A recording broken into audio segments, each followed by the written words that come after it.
All right, welcome to AC Flora High School in Forest Acres, South Carolina. This is AC Flora at Brookland-Cayce. Yeah, I know. It's a weird thing. Even though we have the gloves, maybe we are the home team. But Coach Dorsey and Coach Howard are out there. I think they're about to come talk to us. Ladies and gentlemen, on behalf of head baseball coach Andy Hallett and the Forest Acres Classic, may I direct your attention to the front of the mound for our 2024 ceremonial first pitch. The 2024 Classic is such a large success due to the support of local businesses, Richland County, and the City of Forest Acres. Without the continued support of the City of Forest Acres and our new sponsorships, this event would not take place during spring break here on our AC Flora campus. This is the 19th annual Classic, and we are proud to partner with such great people who not only believe in young men, but the great game of baseball. Our first sponsor is Chris Dorsey. Chris is the co-owner of the Big Red Box and general manager and head coach of Richland Post 215. Our American Legion program reinvented itself in 2023 and consisted of 54 players from our community. And we look forward to that number growing in 2024. Ladies and gentlemen, Chris Dorsey.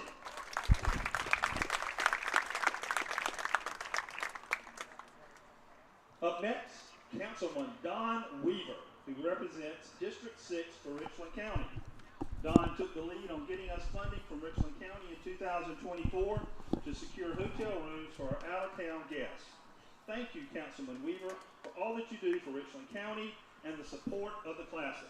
We look forward to partnering with you in Richland County for years to come. Ladies and gentlemen, Don Weaver.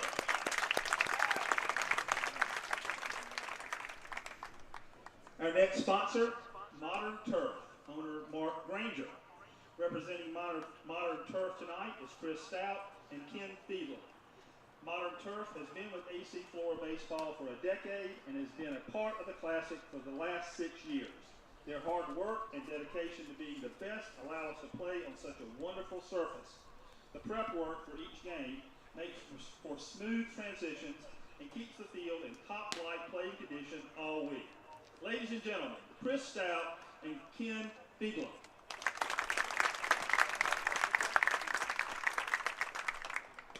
And now, our primary sponsor for the 2024 Classic is the City of Forest Acres.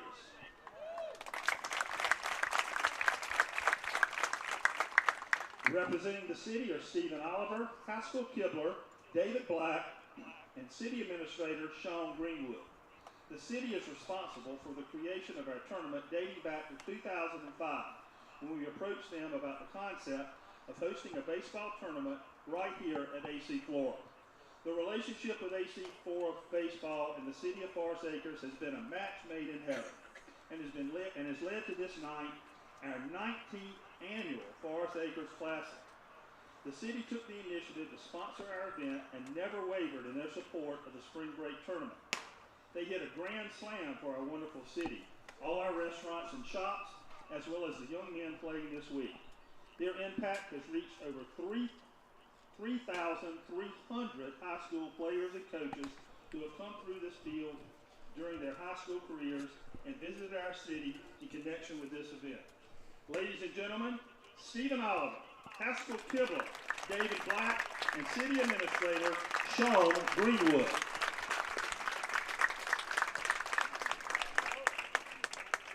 To all our sponsors from AC Flora Baseball and the Forest Acres Classic board members, thank you for being such a positive influence on young men in our 19th annual event.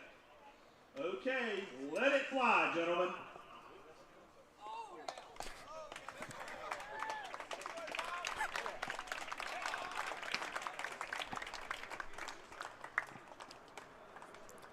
Was that one of the Modern Turf guys that hit the backstop? 100%. What got me was he goes, oh, yeah. Well, I'll tell you what, the field looks amazing. The pitch did not, but the field looks amazing. We were joking this morning. I don't know if you were with us when you were setting up, Jeff, but you were like, we're telling Coach Howard, like, just no games today. just tell them to get off the field. rock, paper, scissors for the tournament. Too nice. I don't remember who said it, but someone's like, yeah, if any ball's a ground ball, automatic out. You just can't play it, nothing. I said, yeah, only line drives in the tournament.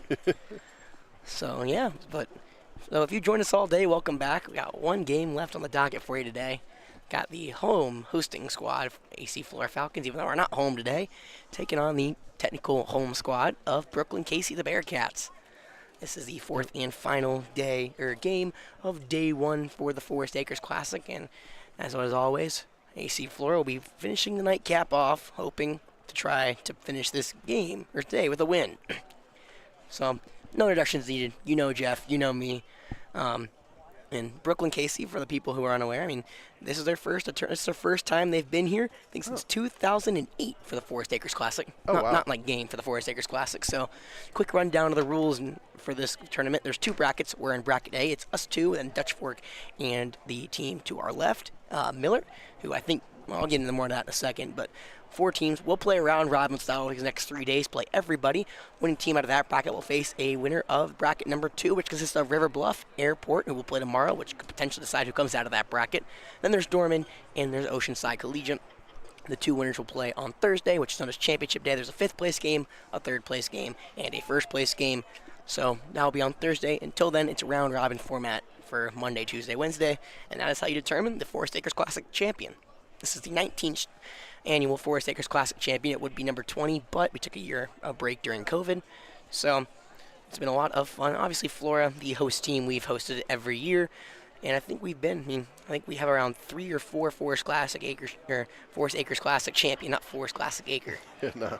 That's a little, I have the list. I just didn't copy it, That's my mistake, I should have been more diligent in that. But So I guess we've been streaming, since 2021, the year after the COVID year. So where is it? I should have it up here. 4 years in a row. Huh. It's my 2nd year doing this. I did all the Flora games last year, but I'm primarily, as you guys have heard, if you've stuck with me all day, I've been primarily the play-by-play announcer. Only 2 games I'll miss are the 2 morning ones tomorrow for bracket number 2, which could be potentially the games of one of the game of the tournament of Airport and River Bluff, which had a phenomenal game. If you guys missed that, go take a look. It was a phenomenal game between 2 great squads, or not that game, but the game before us. Go take a look at that phenomenal game between 2 squads. It was between Miller and Dutch Fork. 2 teams will have to play eventually. Both teams of us will have to play eventually. But yeah, so welcome into Forest Acres, and we're looking forward for another great tournament. And all right, there it is. There's the list. I'm searching around for it. So Flora has 4 wins. Miller's won once. River Bluff has won 5 times. Lake Knoll won it 4 times. Sumter won it once. North Augusta won it once. And Fairmount Kettering won it once. They're from Ohio. Oh, wow. Yeah, that was back in 2015. Okay. So 2021, we won it, right? That was our state championship. No, year. we lost. River Bluff won it. Really? They won? Oh, they won the previous 3? Yeah, they won the previous 3. Oh, wow. Our last one was in 2018. Okay. River Bluff has won 5 of the last 7 Forest Acres Classic champions. Miller and AC Flora, the other 2 other schools. One obviously to your right, and the other one to our left, which you cannot see on screen. They are the other 2 winners in those 7 years, which brings to the point I was going to make earlier. I feel like more teams should do what Miller's doing right now. Yeah. Coach Wagner, I'm sure you've heard of Billy Wagner before. MLB player for a long, long time, I think 16 years, including my New York Mets. Mm-hmm. He coaches them, and I'm assuming he just just sit down and watch this game because we're playing these teams in the next 2 days. Yeah. So an interesting note as well, both Dutch Fork and Miller in a phenomenal game pitch their aces. While AC Flora is not pitching our ace tonight, we're putting Tyler Hernandez on the bump. Brookland-Cayce is pitching their ace tonight, Ryan Bullis. So there's your quick rundown for the Forest Acres Classic. We're going to finish off day 1 right here, right now. Got some background music for us. So we'll quickly run through the starting lineup for the Bearcats. On the bump, it's Ryan Bullis, one of the best players on this BC team. Got Preston Coggins behind the dish. Connor Ergel at first. Dylan McInchalk at second. At short, it's Austin Rodas. At third, it's Maddox Medeiros. In left, it's Brandon Kessner. In center, Bennett Plain. And in right, John Weed. Their batting order for AC Flora: Zach Sneed at batting leadoff. He's the designated hitter. Tyler Hernandez on the bump. Roper Wensky at second. Charlie Scott in right. Jack Chetwood in short. He's batting fifth. Prince is sixth in left. Evan is seventh in center. Monty is eighth in first base, and Luke Spiel is ninth behind the dish. I'll run through all of those when we get back on the field, but that is your quick, that's your quick batting lineup for AC Flora, and it really kind of formulates and signifies Zach Sneed is back on the diamond for AC Flora. He made his return last game, and they win against RNE. It's good to see Zach back after a ankle injury earlier in the offseason, so looks like he's back, and Flora's also debuting a new uniform concept, Jeff. Yeah, baby blue with gray. It looks beautiful. Yeah. Well, Brookland-Cayce's in their white and print stripes, maybe one of the best uniforms of the tournament. For those who are used to me, I apologize. I am a little not under the weather, but my voice is raspy because of all of the allergies. No, yeah, you're nailing the weather. You're right on with the weather. I mean, it is. I mean, it's brutal, but we'll be all right. All right, you get the background music out of the way. Game 4 from the day. Brookland-Cayce coming in, trying to make some noise after a rough start to this season. They are 3-8 coming into the day. Flora has now moved to 5-4. First pitch from the right-hander inside, strike one to Zach Sneed, the lefty. And we are underway. So again, Zach was one of the prominent players in the AC Flora lineup last year. Yeah, second pitch fouled off the left side, and catcher's interference will get Zach over to first. He'll take it. So quickly, Preston Coggins was too close to Zach, so Zach will take first, and looks like he's going to stay in and run for himself, which is something we did not see against RNE. Oh, cool. So Ryan Bullis on the mound, Tyler Hernandez now at the dish. It's going to be a pitcher-on-pitcher matchup, another righty-on-lefty matchup for the right-hander on the mound. This, for Brookland-Cayce, is their ace. He's one of the few players that played in the playoffs for them last year. They were actually in the lower state championship game before they eventually fell to Hanahan. It's a great Bearcat squad, but that squad really no longer exists. Most, if not all, of the everyday starters are all gone, including the best player, B.J. Etheridge, who you saw earlier today at River Bluff. So a very different Bearcat look than what we're used to seeing if you're with us from Cayce. AC Flora, also a different lineup, has some of the same people from last year, but all the pitching is gone. We'll talk about that more in the bottom half of the inning. Now shot down the left field line from the left fielder, or left-handed Hernandez, just foul. So something that Miller did great job inside-out hitting, same with Dutch Fork. Hernandez was trying to put that one down the left field line, try to get two instead. Wasn't able to get it down, so it's now, and also the scoreboard's back there broken, so I actually don't have an idea what the count is. Like I do, I think it's 0-2. Would have 1-1. 1-1, that's what I thought it was, but I just went for 0-2 because I'm trying to second guess myself. Either way, I have no sort of safety net in the background, so if I mess up a count, that's on me. No, I'll correct you. Perfect. I'm like, dude, that's not count. 1-1 to the two-hole hitter for the Falcons. Low in the dirt from the right-hander. Bullis, ball two. So yeah, this is also game 4. So I've been here all morning. Jeff has been here as well, but this is the only game that Jeff is gonna camera work for us. So we're gonna have some fun here, right, Jeff? Yeah. He very much enjoyed working the scoreboard. That ball inside and low. Good job from Coggins to keep it inside. Zach Sneed, though, gets back to the bag safely. So AC Flora, you're going to realize a lot of young talent on this team. It's a good mix of seniors and sophomores, something we see with a lot of teams in this tournament. AC Flora has a couple of big-name seniors like Rince Best and a couple of great sophomores like Tyler Hernandez right here. That pitch outside, ball 4. 5-pitch walk, and Falcons are threatening here in the first. So that will bring up the 2-0 hitter for every Falcon, and probably some Brookland-Cayce fans remember, or maybe more accurately have some nightmares about. Roper Wensky, the quarterback for AC Flora. The football team now steps in the right-handed batter's box as the second baseman tonight for the Falcons. It's a righty-on-righty matchup. First one for the freshman Ryan Bullis. This kid made his name known, but Roper Wensky, before I can get a name in, bounces that one back. Nice catch by the fan, BC fan. Catches the fly ball in foul territory. So, but yeah, no. So Roper Wensky made one of his first starts against Brookland-Cayce in the win against the Bearcats in football. Now he's back on the mound. Now he's back on the baseball field, but one person that also made their name very young, that man on the mound, Ryan Bullis. In the playoffs last year was a winner-go-home game. As an 8th grader, Ryan Bullis made 1 start, 5 innings, 5 hits, 0 earned runs in the win. This is that guy, okay. Yeah. Yeah. So this kid made his name very well known across the Midlands in a phenomenal outing in the win in the playoffs. He only had 1 start, but it was a good one. Roper right back to him. Bullis is going to take the play at first. Hard throw to the second baseman, McIntosh. And it's an out, but it does the job for Roper as he moves 2 over. So this is one of the prominent players in that playoff run, and he was, Jeff, as you probably heard, Jeff knew who he was, even though he didn't know the name. Yeah. So this kid is good. But we are now, as I'm going to say all tournament, so you can get tired if I want to hear it, the best walk-up song in the tournament, Charlie Scott, and with many men, played down by 50 cents. 50 cent. Yeesh. Second and third, 1 out, and Charlie swinging through an off-speed pitch on the outside. Strike 1. So that runner at third, that's Zach Sneed, the returning Zach Sneed. He's at third and got on base for catch interference and a walk. But Tyler Hernandez, who's now on second, I think it's a pitch runner, but I'm unable to see who that is. I think it's Harris Rivers.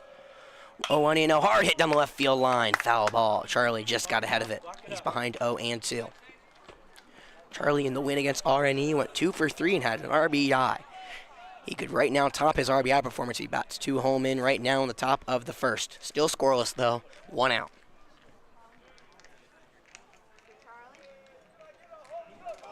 Brookland-Cayce, as I said, begin this stream.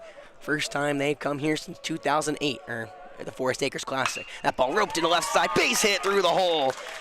It's going to score 1, and Air's going to be stopped at third, or maybe it's Matthew Scott, rather. Either way, an RBI single for Charlie Scott, and the Falcons lead it early 1-0. Good piece of hitting there from the sophomore Charlie. We'll bring up a newer face for the Falcons, Jack Chetwood. Jack, the sophomore, didn't play with us for the varsity team last year, was on JV. But this year he's starting off strong, 7 for 18, and he actually leads the Falcons with 11 RBIs. He's tied with that man on deck, Ren's best. He would love to break it right here and put that runner, Matthew Scott, home from third. Bullis, no one was covering third, so even though he stepped off, didn't throw the ball anywhere. Now Charlie Scott over at first, and then Matthew Scott at third. Now a bunt from Chetwood. He's going to go back. Bullis can't handle it. He's going to have to take the play at first. Gets the out. Strong throw to Ergel. But a sacrifice bunt. The suicide squeeze works to perfection from Chetwood. And the Falcons bring home the second of the first inning. And now brings up Rent's best. So Rent has a chance to try to kind of reverse that. Jack Chetwood now took the RBI lead. Can Rent tie it right back up? He's got a man on second looking to do it. There's 2 down in the top of the first. AC Flora out with a 2-0 lead against the freshman sensation who made his name as an 8th grader last year for the Bearcats. First pitch to him. Rentz shows bunt, pulls it back. It's way high for ball 1. Coggins came up firing. Another player, Preston Coggins. He's a junior on the team, but his brother, a big name for that team last year. I think his name was Parker Coggins, if I'm not mistaken. Don't quote me on that, though. 1-0 coming home to Rentz. That ball outside part of the zone against the right-handed hitter, strike 1. Rentz has been one of the best players for this Falcon team as well. 8 for 22 this year, coming off a 3 for 4 performance against RNE with 3 RBIs. Now Bullis will look back at second. Diving back in safely without a throw is Charlie Scott. He uses any excuse to get dirty if he can. It's 1-0 the count. Bullis comes home. Rentz fouls that one off to the right side. And Miller, again, noting that no team has really stayed past eating their meals that they are awarded or given here at the Forest Acres Classic. They're all stay here, and I mean, for the most part. I mean, obviously, looking at phones, but they're all watching. I mean, this is a game. They play our Falcons tomorrow night, and what very well could determine who comes out of this side of the bracket. Just something to note that Miller. The only 2 teams to watch teams today were AC Flora and Miller so far right now. Now, Bullis again, keeping the eye on Charlie Scott at second. He looks him back. Charlie, 3 for 4 for stolen bases this year. He got caught once. Going to be Interesting to see if he wanted to go. Now he does go. Pitch outside. Throw down to third. Joggins goes into left field. Charlie's going to be waved on home. Kessler has it. Try to throw it home, and he will score. So Charlie Scott, as on cue, does steal third and brings home the third run of the inning for the Falcons.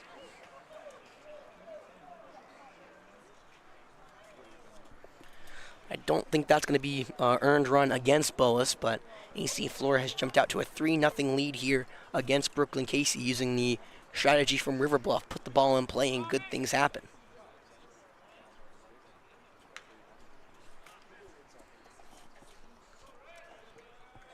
3-0 the lead, 1-1 the count. He'll come home to Rentz, nobody on base as Rentz fouls one back. It's now 2-2 rather.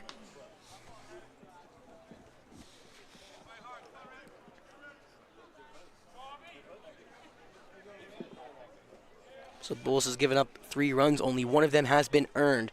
There's that ball low and away, ball 3, and we are full here in the bottom or the top of the first. So you're saying bottom, but you know.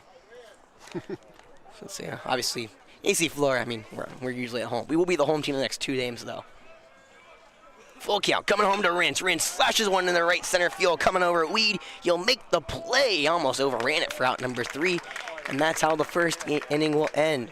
Bullis. 3 runs come across, only 1 was earned off of a couple sacrifice punts and a beautiful suicide squeeze from Chetwood. A wild throw in the third, and a catcher's interference. So let Zach come around and score. 3-0 lead for the Falcons. We'll be right back here on Definite Fiction. Don't go anywhere.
Welcome back here to Forest Acres, South Carolina for the bottom of the first inning. Weird to say that with AC Flora in the field. Your quick lineup before we get started. Tyler Hernandez on the bump. Lucas Beal behind the dish. At first, Monty Lafitte. Second, Roper Wensky. Short, Jack Chetwood. Third base is Joe Rowe. That's who Sneed was DHing for. Strike one from Tyler. In left field, Rentz Best. Center field, Evan Smith. And right field, Charlie Scott. We are underway here at AC Flora for the bottom of the first, right down Broadway. Hernandez throws one by the leadoff hitter, Bennett Plain. That one's outside against the right-handed hitter. It's righty on righty here to begin this at-bat. So as I said, Brookland-Cayce was decimated. One of these younger players, Bennett Plain, the freshman, takes one low for ball 2 rather. Yeah, we're getting there. 21. Do something for me. Tell me never to make that joke again. So it's 2-1 here from Tyler, who doesn't have as many appearances as you think on the mound. Now Plain will ground that over to short. Nice play from Chetwood. He makes it, throws it over to Monty Lafitte, another young sophomore. And the Falcons have one away in the first. Well, that comes into Austin Rodas. Rodas, another again. I want to put in perspective how young this team is when I'm saying these names. The sophomore Austin Rodas, coming off of a 2-for-3 performance, but He's not in the wins. Brookland-Cayce have lost 3 of their last 4 games and lost 3 to Dreer. Or twice to Dreer, rather. He pokes that one in the right field. Going back is Charlie Scott. He'll have room on the right field line and makes the play for out number 2. So Tyler Hernandez quickly working now. Pitch number 4 was out number 2. And in steps in Ryan Bullis, who's been probably the best player in totality. Rylan Bullis for the Brookland-Cayce Bearcats. Rylan, he leads the team in average, in RBIs. And he obviously has a lot of the accolades on the mound. So far this season, he is 9 for 24, getting on base just over a third of the time. Bullis, the right-hander, will call time for Tyler on the mound. Tyler comes into today with 2 starts and 3 appearances. He's 1-1 on the season with 5 innings pitched. Tyler, fastball outside, ball 1 against the righty. But Tyler has 5 innings pitched, and up 6 runs on 8 hits and 4 walks, but also has 9 strikeouts. Looking for a bounce-back performance today. Hernandez throws one home inside, ball 2. Bullis backs off. So Falcons have the 3-0 lead. They scored all 3 runs they got on base back in the top of the first. Now there's 2 down. It's a 2-0 count here against the 3-0 hitter for the Bearcats, who watches strike 1 go by across the outside part of the plate.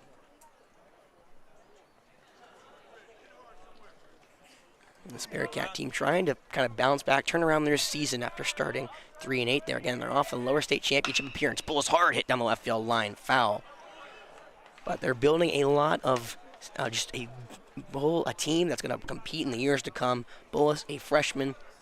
There's barely any people over the age of a sophomore, and then even more, barely any seniors at all. So, really young-led team are this Bearcats. 2-1 the pitch coming home. That's chopped over to third on the backhand's Ray. They're going to call a foul ball. Oh, they're going to call fair? No. They called foul. Okay. Third base called a foul. Okay. Well, the whole AC Flora side was excited. They called that one foul, so Bullis will get back in and do 2-2. It was a great play from Joe Ray, though, who's playing third tonight. He and Jack usually switch. Joe has played a lot of short, and Jack's played some third, but put Joe over there at third today and put Jack Chetwood at short. Another kind of thing, Tyler Hernandez is our obviously everyday first baseman, but with him on the mound, Monty Lafitte gets the start at first. Well, back to the batter at hand. 2-2 the count, 2 outs. Hernandez throws, Bullis fouls one back, and we'll do it all over again.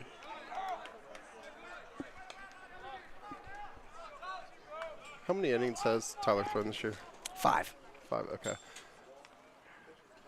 Yeah, I know we haven't seen him a lot, but when I was talking to Sam, he was listing Tyler as one of Where? Wow. Well, what were you saying, Jeff? I was going to say as one of our top pitchers, and by that pitch right there.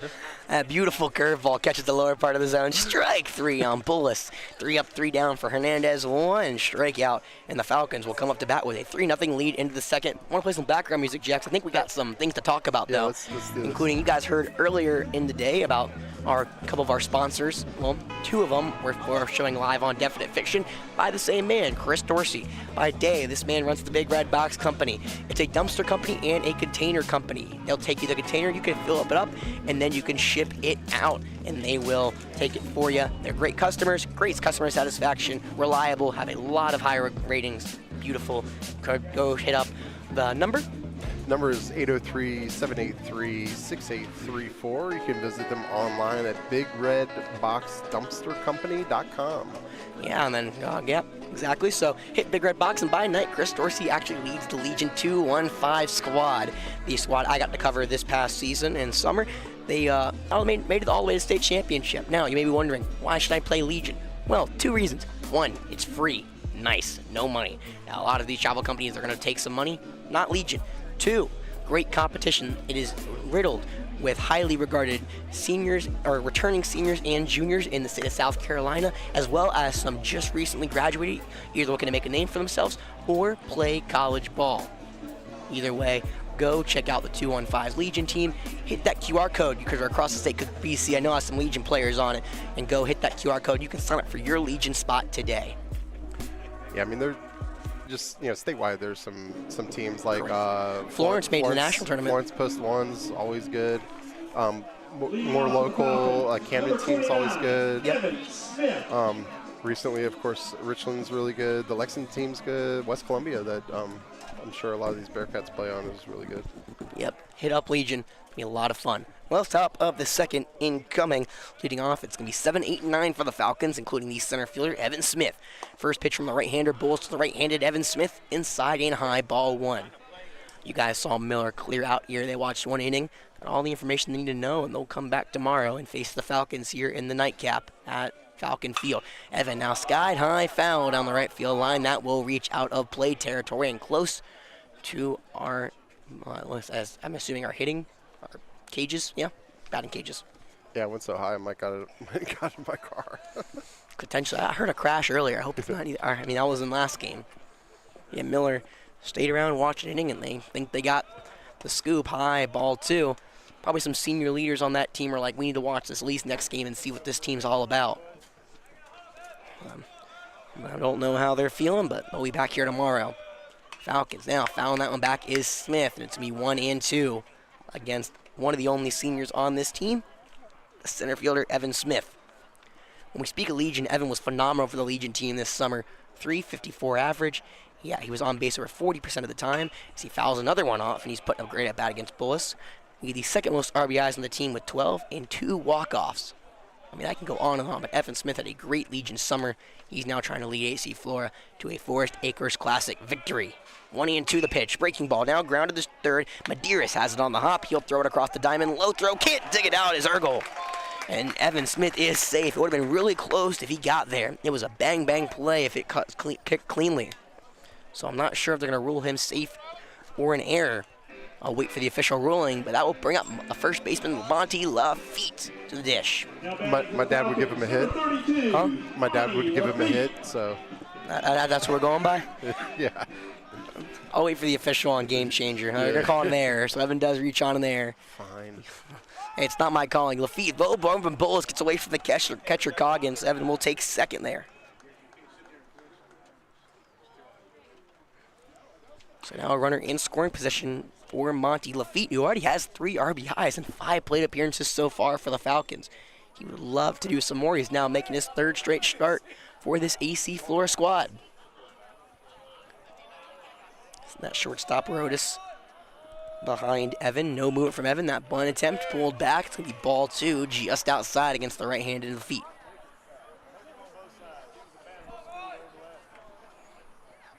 And tomorrow, if you guys want to tune in, a great slate of Legion, including what could be the game of the day. I won't be there for, probably watching online the whole thing, Airport and River Bluff. That'll be I think the 11 o'clock game. Now next pitch showing bunt Lafitte. Ball outside. The snap throw down to second from Coggins. Evan Smith goes in standing. Coggins got a little over antsy right there, throwing down to second quickly. And it's going to be 3 and 0 against Monty Lafitte. I'm going to do an amazing job covering that game. Are you taking a day off tomorrow? Yeah. Okay. I'll be here. I'll be watching you. Don't worry. I hope they keep Game Changer up. Huh? I hope Game Changer is going. Should be good. 3 and 0 coming home. Lafitte watches ball 4 and a 4-pitch walk to Monty Lafitte. 2 on, nobody out here in the top of the second. Bullis has had 3 appearances so far. Hasn't gone greatly as a starter. I mean, he hasn't had a start. This is his first of the season. He pitched 4 1/3 inning over this 3 appearances, 2 hits, no earned runs. He now has 1 on his docket. Now he has 2 on with nobody out. In for the 9-hole, Lucas Beal. It's a righty on a righty. Bullis looking back both runners, and he's going to step off and force Smith to head back to second.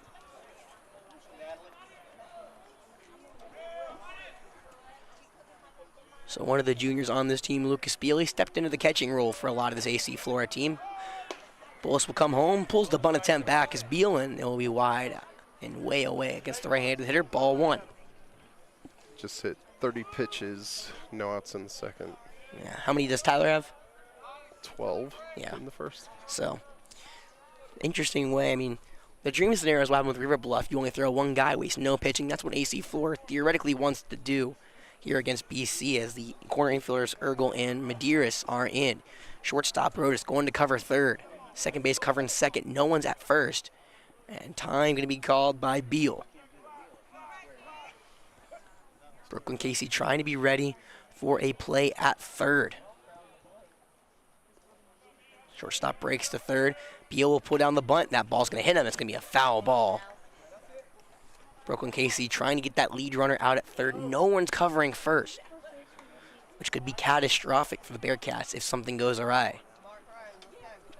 On deck for AC Flora is the leadoff hitter, Zach Sneed, who still don't think has an actual hit, if I'm not mistaken.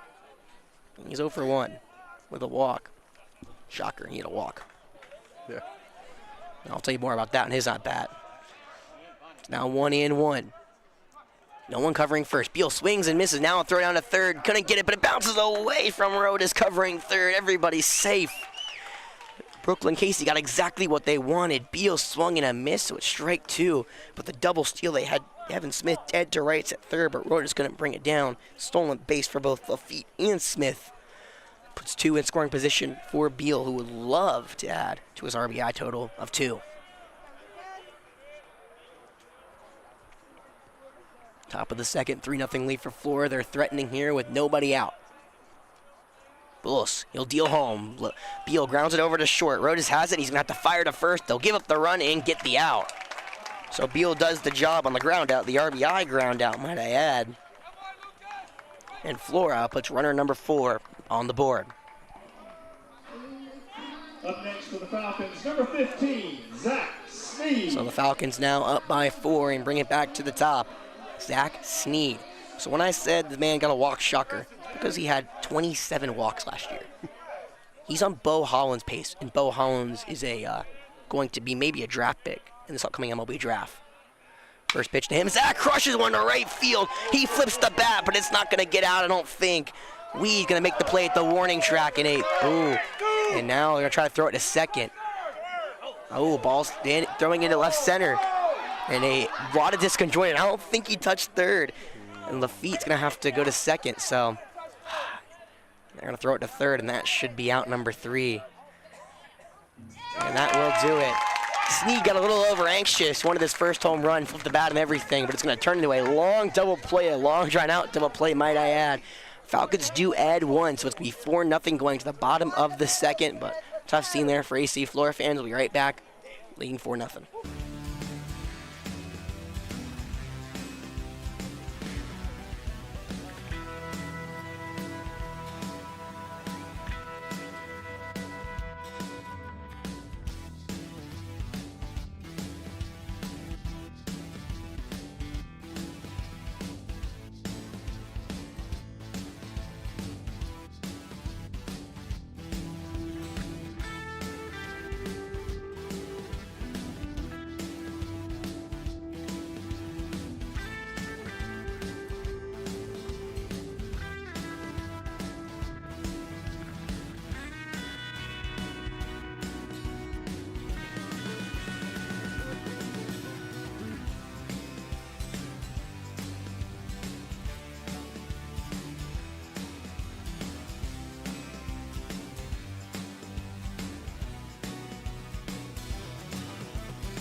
Number 22, Connor Ergle.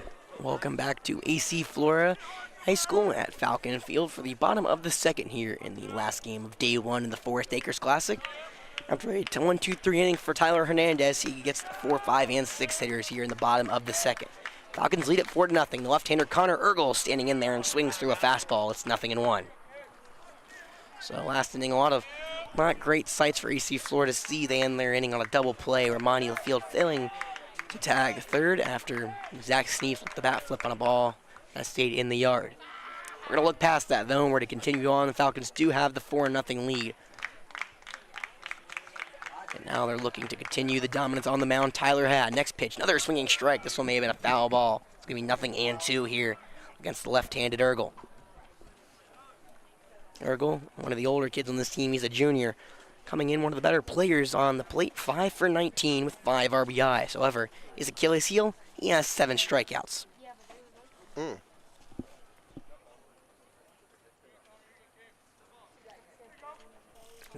Ergel, left-hander. Hernandez, the right-handed on the mound. Pitched a scoreless or bottom of the first, rather. He had a ground out, fly out, and a strikeout. The trifecta of outs, if you will. Brookland-Cayce trailing by 4 in the bottom of the second. Next pitch, curveball just off the end of the hands.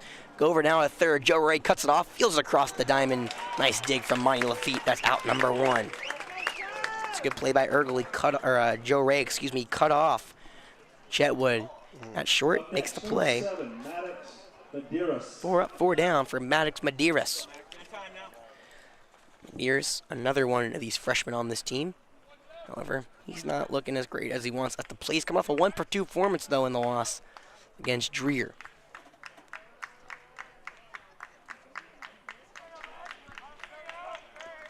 It's righty on righty. Hernandez deals home. First pitch, fastball outside against the right-handed batter. It's 1-0.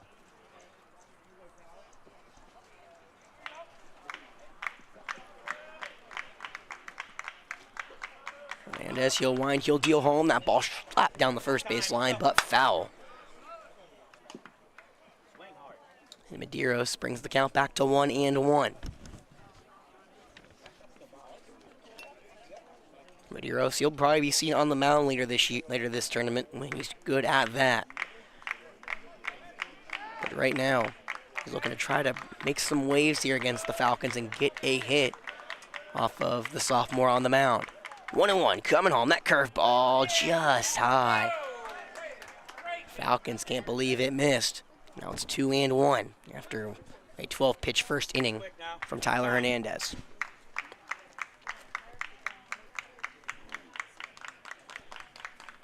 Brookland-Cayce trying to reel him on. That pitch low, right down Broadway for strike number 2. Nice pitch from Tyler. Just hit the bottom part of that zone, right across the middle. Brookland-Cayce, known as these Casey boys, trying to bounce back after a rough start to this season as Medeiros fouls one back, defensive swing. Hernandez almost blew his fastball by him. Falcons, if you go across whatever they're known as the Dirty Birds. More of a lacrosse term. Yeah, but, it's lacrosse. I mean, I still think we can be going. We're more dirty than them, I think. Well, the baseball team is. Baseball, yeah. That's why I kind of thought it was kind of fitting, even though it was lacrosse. Strike 3 swing, and Medeiros swings through a fastball. Tyler has the second of the night. It's 2 down here in the bottom of the second.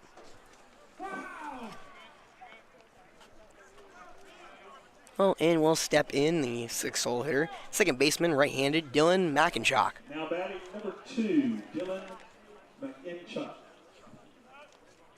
McIntosh is hitting exactly at .333 this year. He's 8 for 24. One of the better hitters for the Casey boys with 8 RBIs. No one's on base, though, as he slaps one foul. Hernandez throwing a changeup by him. Well, almost by him, rather. The last time these two teams have played was back in 2012. It's been that long. You see Flora won that game 2-1. The last time Brookland-Cayce won a game against the Falcons was back in 2010. Ball hit on the ground to short. Chetwood plays back on it and throws out McIntosh at first. Another 3-up, 3-down inning for Mr. Hernandez on the bump. It's 6 up, 6 down. And how many pitches was that, Jeff? 23 total. 23 total, so an 11-pitch inning for Tyler Hernandez. We're through 2 here in Forest Acres. Falcons lead it 4-0.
Welcome back here to the third inning. It's the top of the third. Before we get started, I want to give a special shout out to George and Pat Hallett.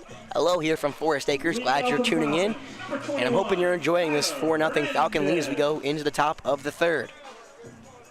Well, it's going to be 2, 3, and 4 here for the Falcons in the third. Tyler Hernandez will lead us off. Hernandez walked in his first plate appearance. Now the lefty gets on the mound off the glove of Burles right to the hands of McIntosh at second. He'll make the long throws. Could have been a lot quicker, but a lot closer play than he wanted. Still resulted in out. So 1 pitch, 1 out for Bullis. Well, stepping back in is Roper Wensky. He laid down a sacrifice bunt back in the first, and those 2 runs did end up scoring, so Roper, job well done. However, this man, no slouch at the plate at all. He leads the Falcons in average. I mean, this kid is just hitting. First pitch to him, fastball inside, ball 1. Roper's hitting .433 this year. If you want exact numbers on that, it's a simple 13 for 30. 1-0 coming home, righty on righty. Burles puts a slider right across the heart of the plate for strike 1.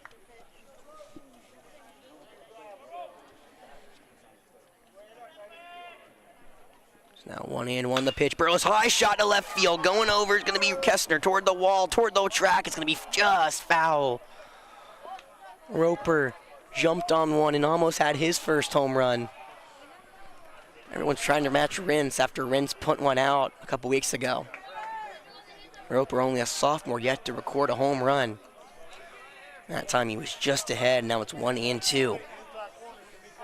Roper, for those who were not with us last year, got called up toward the end of the season last year, put some great numbers in the postseason as well as the end of the year. He just fouls that one off from Bullis to stay alive. Roper in the postseason went 4 for 7, including a couple key RBIs against teams like West Florence. He had a couple great at-bats for the end of the season as well, hitting 5 for 7. So doing the quick math, it's 9 for 15 last year for Roper, including playoffs. This kid is feeling it. He's going to become the second baseman of every day for AC Flora. However, right now he trails 1-2. The freshman on the mound, he deals home the off-speed. Roper dribbles one in the left center. That's going to get down for extra bases at the warning track. Roper will be on his horse. Kessner takes it in. He'll throw that one in, and Roper gets in standing with a double. 1 out double at that, and the Falcons back to threatening again. So no homer for Roper, but he'll take a double, I'm sure. And now Charlie Scott will get a chance to bring him in.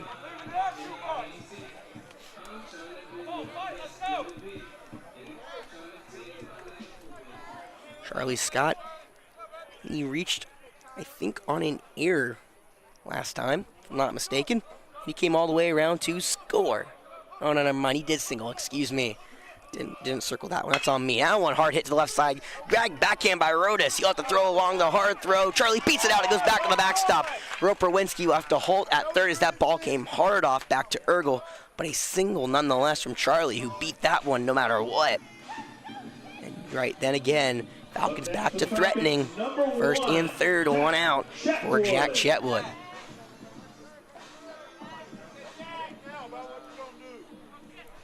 Chetwood laid down a sacrifice bunt last time, but he had an RBI along with it as the third base runner, Tyler came home. Excuse me, I'm all over the place today. Been a long day here, day 1.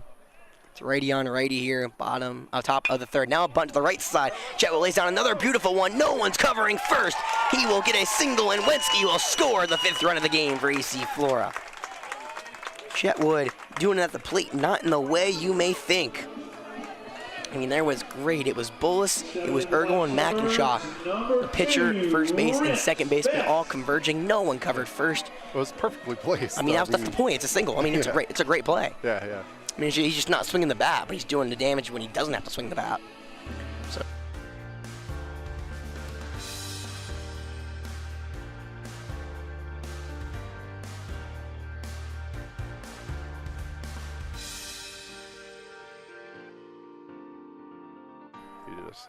There we go.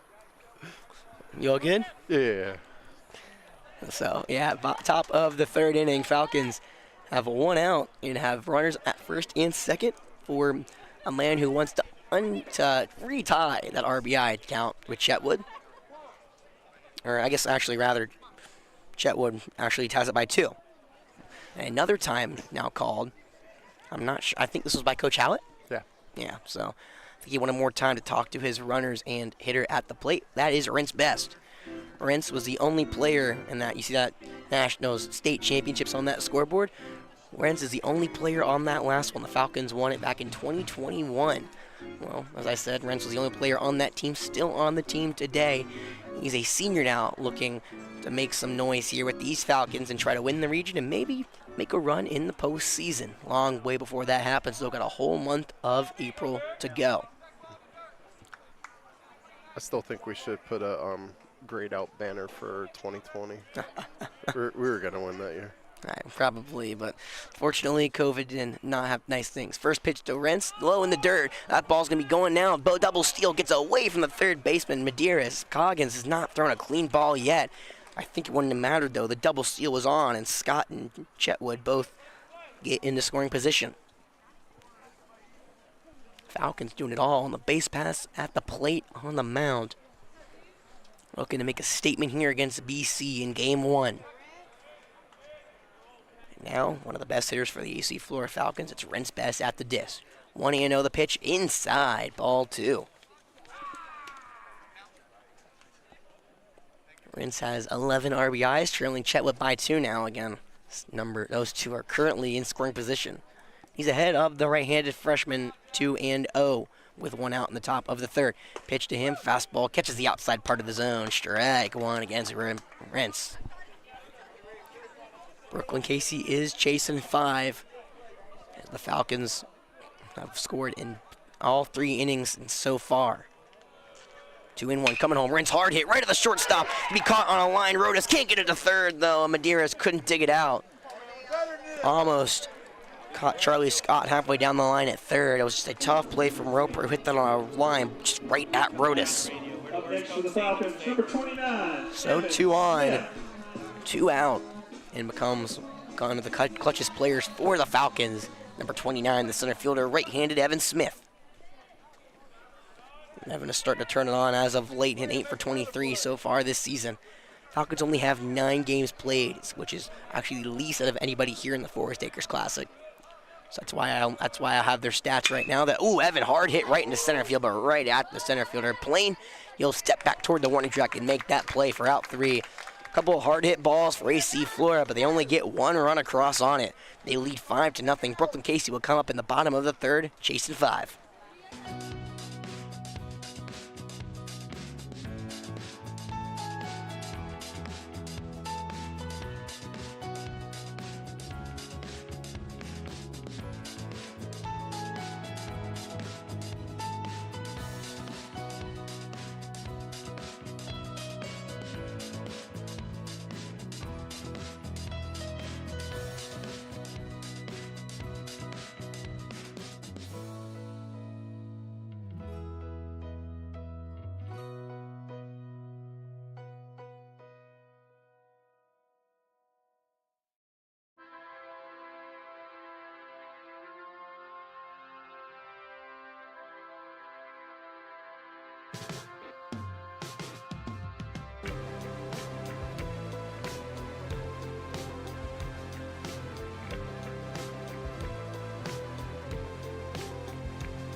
All right. Leading off for the Bearcats, number 8. Well, welcome back to AC Flora High School and Falcon Field for the bottom of the 3rd.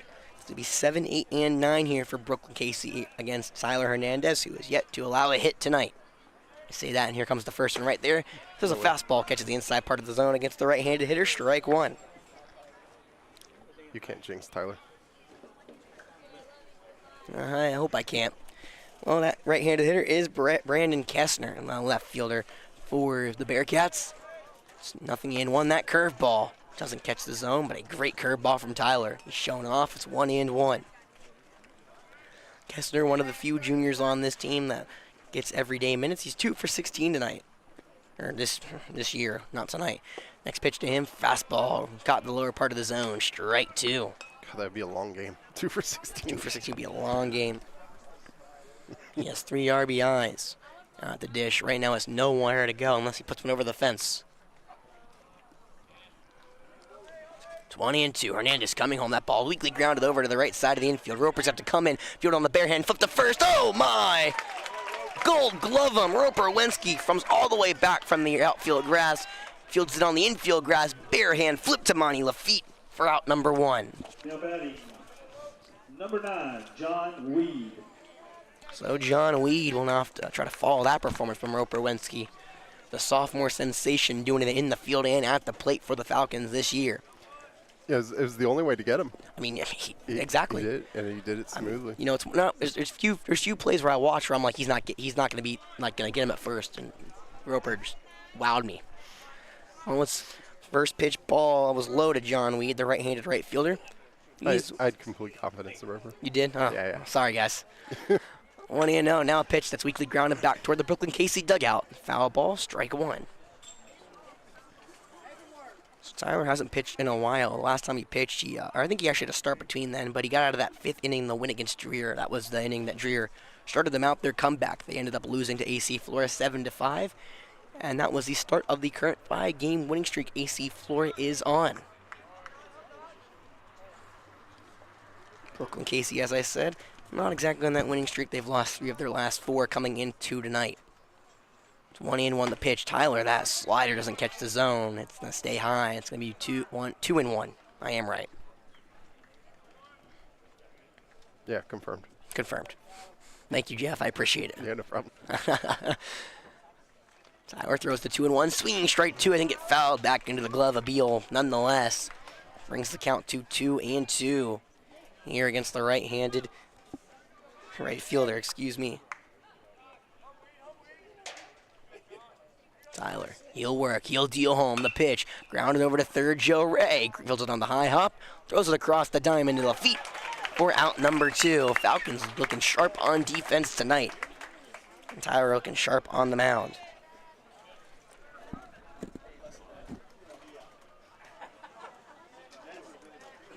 Well, in steps in the catcher, number 16, Preston Coggins. Excuse me, I couldn't get that word out of my mouth. You know, it's one of these things where I continue to look for things to say about Brookland-Cayce, but they're all so new. Preston, there's a couple more juniors than I thought that were playing, but Preston had no experience with the varsity team last year. He swings through a fastball. It's 0-1.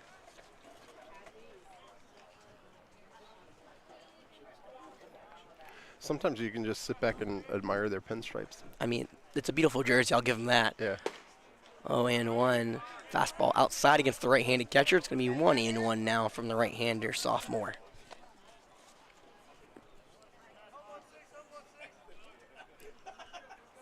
So 1-1. Hernandez deals, and that one's fouled off. It's 1-2.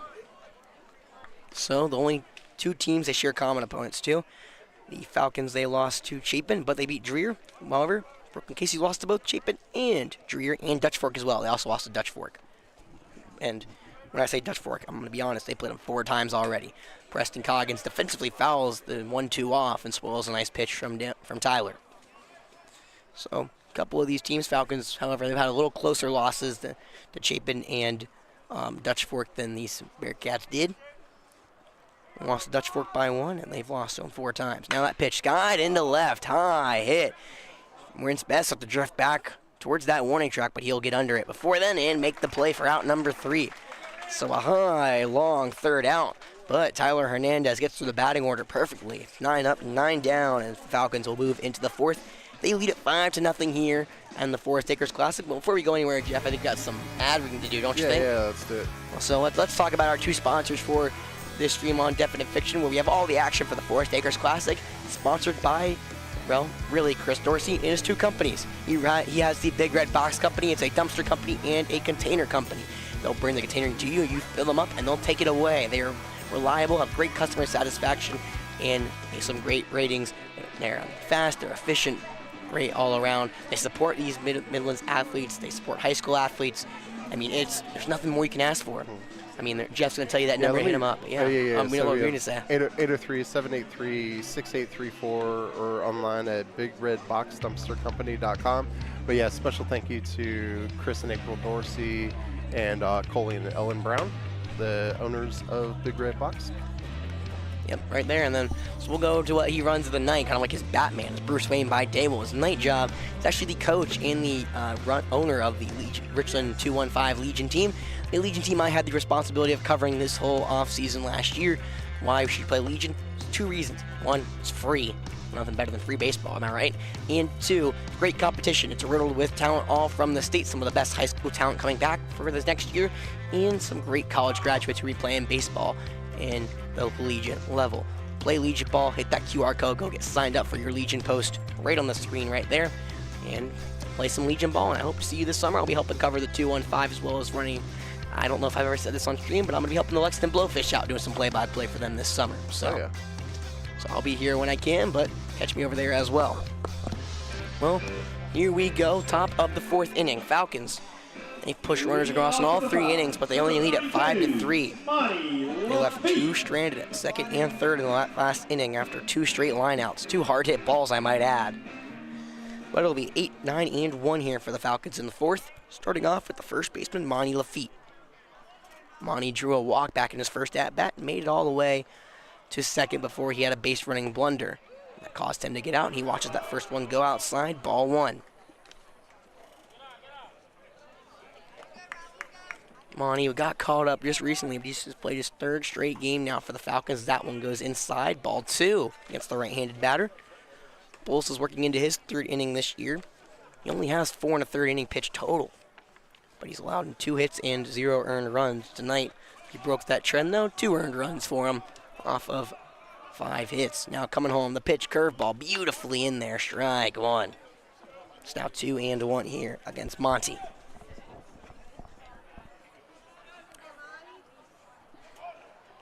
Bulls with line deal. That ball's foul right back into the catcher. It's going to be 2-2 now for the right-handed first baseman.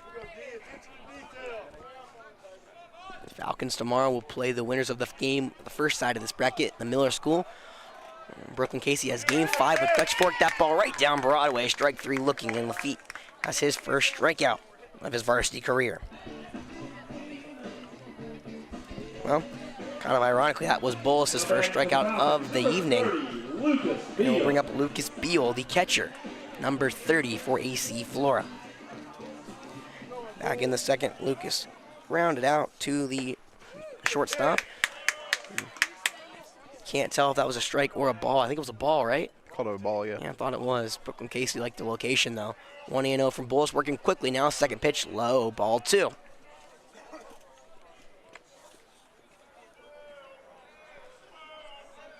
Beal is drawing 4 walks. He's ahead of the freshman 0-2. Now, or 2-0, right one right down Broadway, though. It's strike 1. On deck is the ever so dangerous Zach Sneed.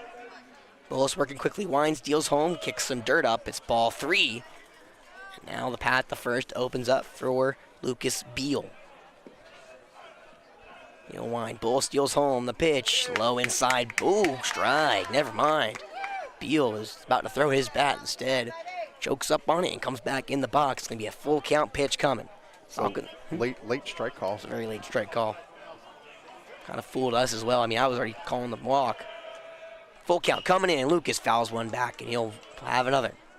It's a 5-0 lead for AC Flora. We're the top of the 4th. They're the designated home or away team tonight in the first game of their home tournament.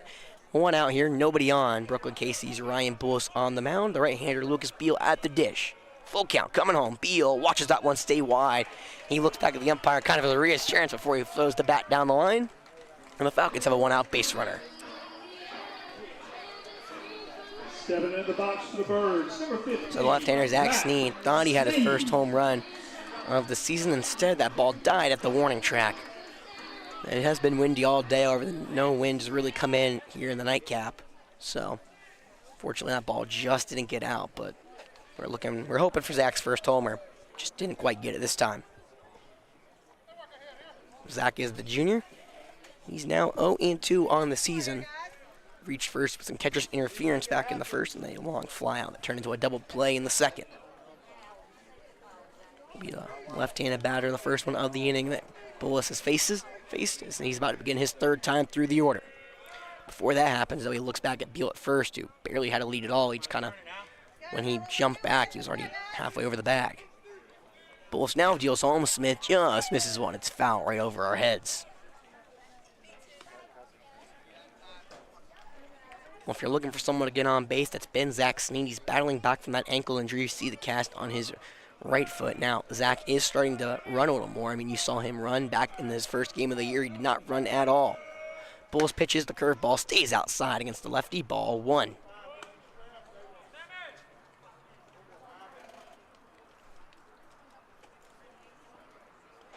.5-0 lead, Falcons 1 out, top of the 4th, runner at first. Sneed trying to add to it at the plate. Pitch coming home, nice piece of changeup right there from Bullis. Got Sneed to swing over it. Strike number 2. Sneed, he hit leadoff all year for the Falcons last year. He played short dominantly. Has 8 RBIs as of last year, looking for his first this year. Now runner goes, pitch, strike 3 looking, down turn on to second. The stop, Rodis goes over the bag and gets him out. Coggins threw it a little off, but looked like a kind of a blink and you miss. I think Harris Rivers took a second and got held up. I don't know what he was thinking, but that will end the inning. And Brookland-Cayce gets a first, technically 3 up, 3 down inning with a strike him out, throw him out, rah. We'll go to the bottom of the 4th. Falcons leading by 5.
All right. I'm going live because Alex is still ready to put on his headset. Sorry. Oh, man, you're late. Hey, I was close. I could have held off on switching to the audio, and nobody would have known. You could have, but Except you had to run back here. why? Well, I had to, you know. Yeah. All right. Fortunately, all the caffeine's catching up to me right now that I've been intaking today. Well, back to the top of the order we go. Is that a new pitcher for AC Flora? No. It's Tyler? Oh, okay. Doesn't look like I'm straight on, I guess. I didn't see the hair on the back. I mean, it's only 37 pitches through 3. That's why I was surprised. Was that a called strike? I think it was. I think so. Now throwing the bunt, the leadoff hitter, skies one foul over the backstop. Whew, all right, y'all. Bennett Plain leads off for the Bearcats here in the bottom of the 4th. K rate is 0-2. Nice. I try. Plain back in his first inning at bat, grounded out to Chetwood over at short. He's behind 0-2. Tyler throws one high, ball 1. Plain doesn't bite. All right, we're good. Well, Tyler had a relatively easy first time through the order. Now it's time to go round 2. We'll see if the Bearcats picked up on anything. That pitch not there, swinging strike 3. Saying not there, didn't pick up anything, plain. Swings at a fastball that was outside. And Hernandez starts it off with the K. It's Tyler's 3rd strikeout of the inning, or the game rather, not the inning. That'd been nice feels for the inning. Bringing back Austin Rodas, who flied out to right field. That was Charlie Scott making the play. The right-handed shortstop looking to do battle against the right-handed sophomore on the bump. First pitch curveball, just outside and maybe a tad high. Ball number 1.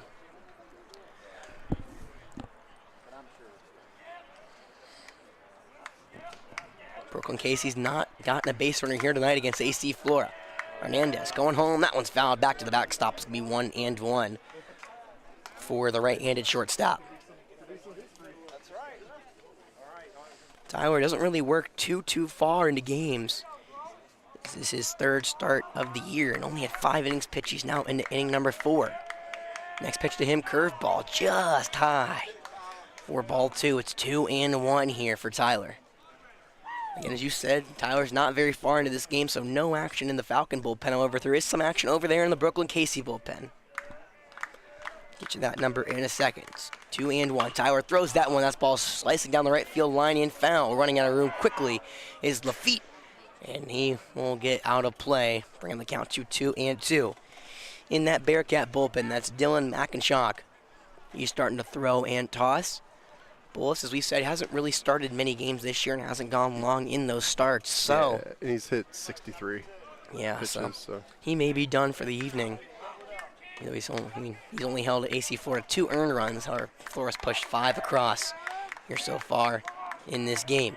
2-2. Sophomore on the mound, swinging strike 3. Back-to-back strikeouts for Tyler Hernandez, and number 4 for him this evening. Falcons now have 2 down here in the bottom of the 4th.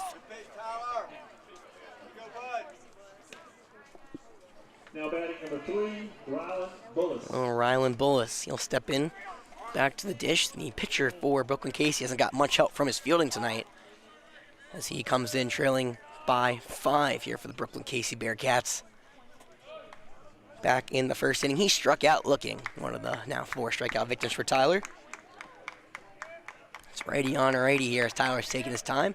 Now he'll sit and fire home. First pitch picks up some dirt and bounces into the glove of Beal for ball number 1. Bullis at the plate's now 9 for 25 this year.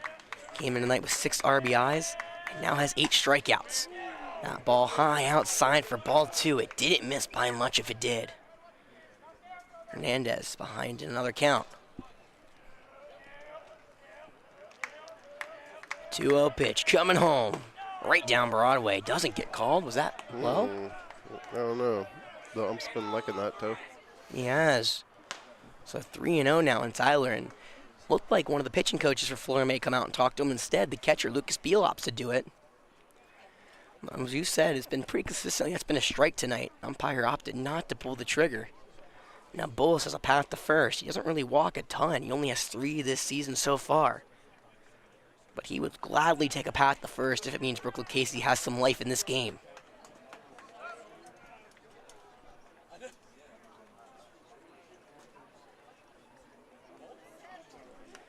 So Bullis will step back in the box. He's ahead 3-0 here against Tyler. Hernandez, he'll wind, he'll deal home the pitch. Just high, ball 4 and a 4-pitch walk. Hernandez peppered all around that zone. And the first base runner of the Bearcats is aboard tonight in the bottom of the 4th. Now batting number 22, Connor Ergel. So Connor Ergel, the right-handed first baseman, he'll get his crack, his second crack at Tyler Hernandez. Ergel back in the second, grounded out to the third baseman, Joe Ray. After 4 straight balls, we'll see how eager Ergel is to attack the right-handed sophomore who has a base runner for the first time tonight. As on cue, he looks him back. No movement. Hernandez goes home, and Ergel swings through a changeup, strike 1. Hernandez got him swinging low in the zone. He's been liking that location tonight. Bullis has 1 stolen base on the season, but he has been thrown out once as well. We'll see how aggressive Brookland-Cayce is, as this is their first base runner tonight. Haven't had a chance to be. 0-1 to Ergel. Hernandez instead snap throws back to first. You see that catcher instinct right there. He didn't get much on that throw, but it was whipped to first. However, not a big lead for Bullis, means easy get back. He's maybe taking a 3-step lead going to 4. And there's not big steps at all, maybe like 2 normal steps. Hernandez looking him back vigorously, and he'll go home. The 0-1 just missed a little high and outside for ball 1. How close was that one, Jeff? It was close. It was a little up, a little out. Okay, I mean, so for those who don't know, it missed the oval strike zone. Gotcha. For those who don't know our setup, I'm a little off-center to the left. Jeff is actually right behind home plate, so he can see everything a lot better than I can. So he knows if it's a strike or a ball much better than I do. 1-1 coming home. Hernandez got him looking. Strike 2. Nice pitch on the outside part of the plate against the right-handed. Or no, that's not Ergel. That's Brogon's Sox. Excuse me. I didn't realize they were pitch hitting. So that is the right-hander Sox. He's a sophomore. Didn't realize he came in for Ergel. Sox is 4 for 24 this season, coming off a 0 for 2 performance in the loss they had last week on Friday. Tyler's ahead, 1-2. The pitch coming home, curveball outside. Sox doesn't bite.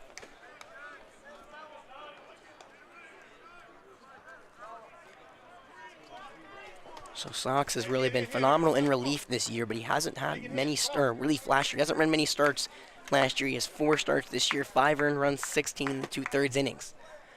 On the dish, not as great. Only 4 RBI. I mean, he has 4 RBIs, but he only has 4 hits, so an RBI per hit. And he also has 5 strikeouts and 5 walks. Brookland-Cayce trying to get something going here in the bottom of the 4th. They trail by 5, 2 outs, 1 on. Hernandez throws a fastball way outside, and it's going to be all 3. So the Bullis at first. The freshman will be in motion here. Hernandez in danger after not letting a base runner on for the first 11 batters of the game. Now in danger of walking back-to-back hitters for the Bearcats. Bullis goes, pitch home. Hernandez just misses outside. Back-to-back walks for Tyler. And the Bearcats all of a sudden are threatening here in the 4th.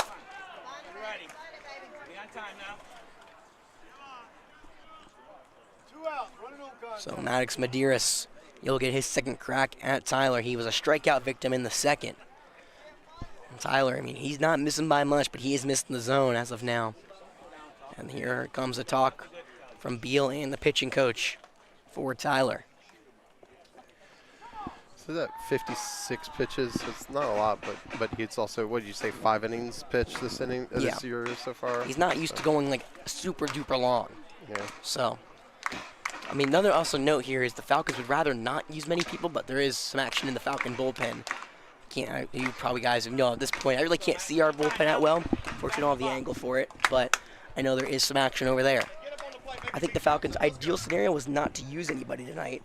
Unfortunately, you gotta have to use someone if the game's staying close as it is. Oh, righty on righty here. 2 on, 2 out. 5-0 lead for the Falcons in the bottom of the 4th. Brookland-Cayce still yet to have a hit tonight. Again, Maddox Medeiros changed that. First pitch, low fastball, hits the dirt for ball 1. So I've mentioned this every game. I'll say it right now. It's going to be interesting to see how these teams navigate the pitching landscape of this tournament. I mean, again, everyone's going to kind of run thin on pitchers toward the end. Ideally, you want to play 4 games. 1-0 coming home, off speed, got him looking right on Broadway. Strike 1. Nice pitch from Tyler.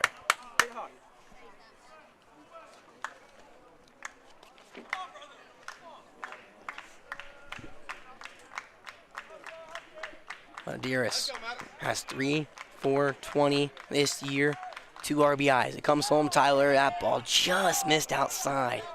Ball 2.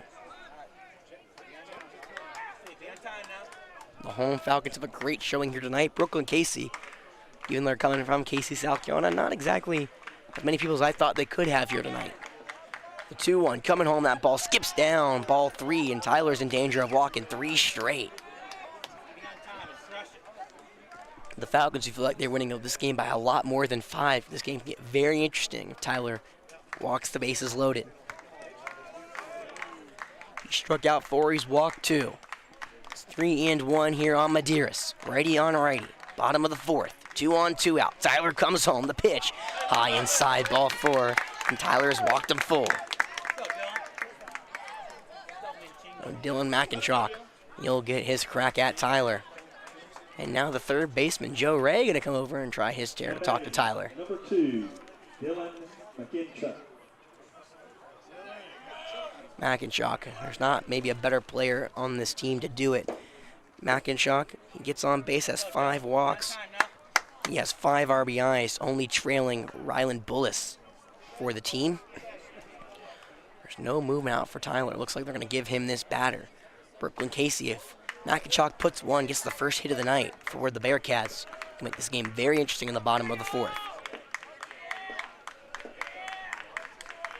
First pitch home to him. Right down Broadway, strike 1. Surprised you weren't attacking right there. You know, after three walks, you've got to imagine there's a first pitch strike coming. I mean, Tyler's not missing by much. But McIntosh put the bat in his shoulder and didn't move it. Either way, it's 0-1 here. It's the right-handed second baseman. Tyler comes home, that breaking ball right up the middle. That's going to get to Roper Wensky over to his right. Tries to flip it to second. He got him! Roper makes the play, flips the Jetwood, and the Falcons get out of the jam. A bang-bang play that goes the Falcons' way, and Tyler Hernandez walks the bases loaded, but doesn't allow a hit, and the Falcons still lead by 5. They'll go to the top of the 5th, trying to expand that lead.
Well, we're set to begin the top of the 5th inning.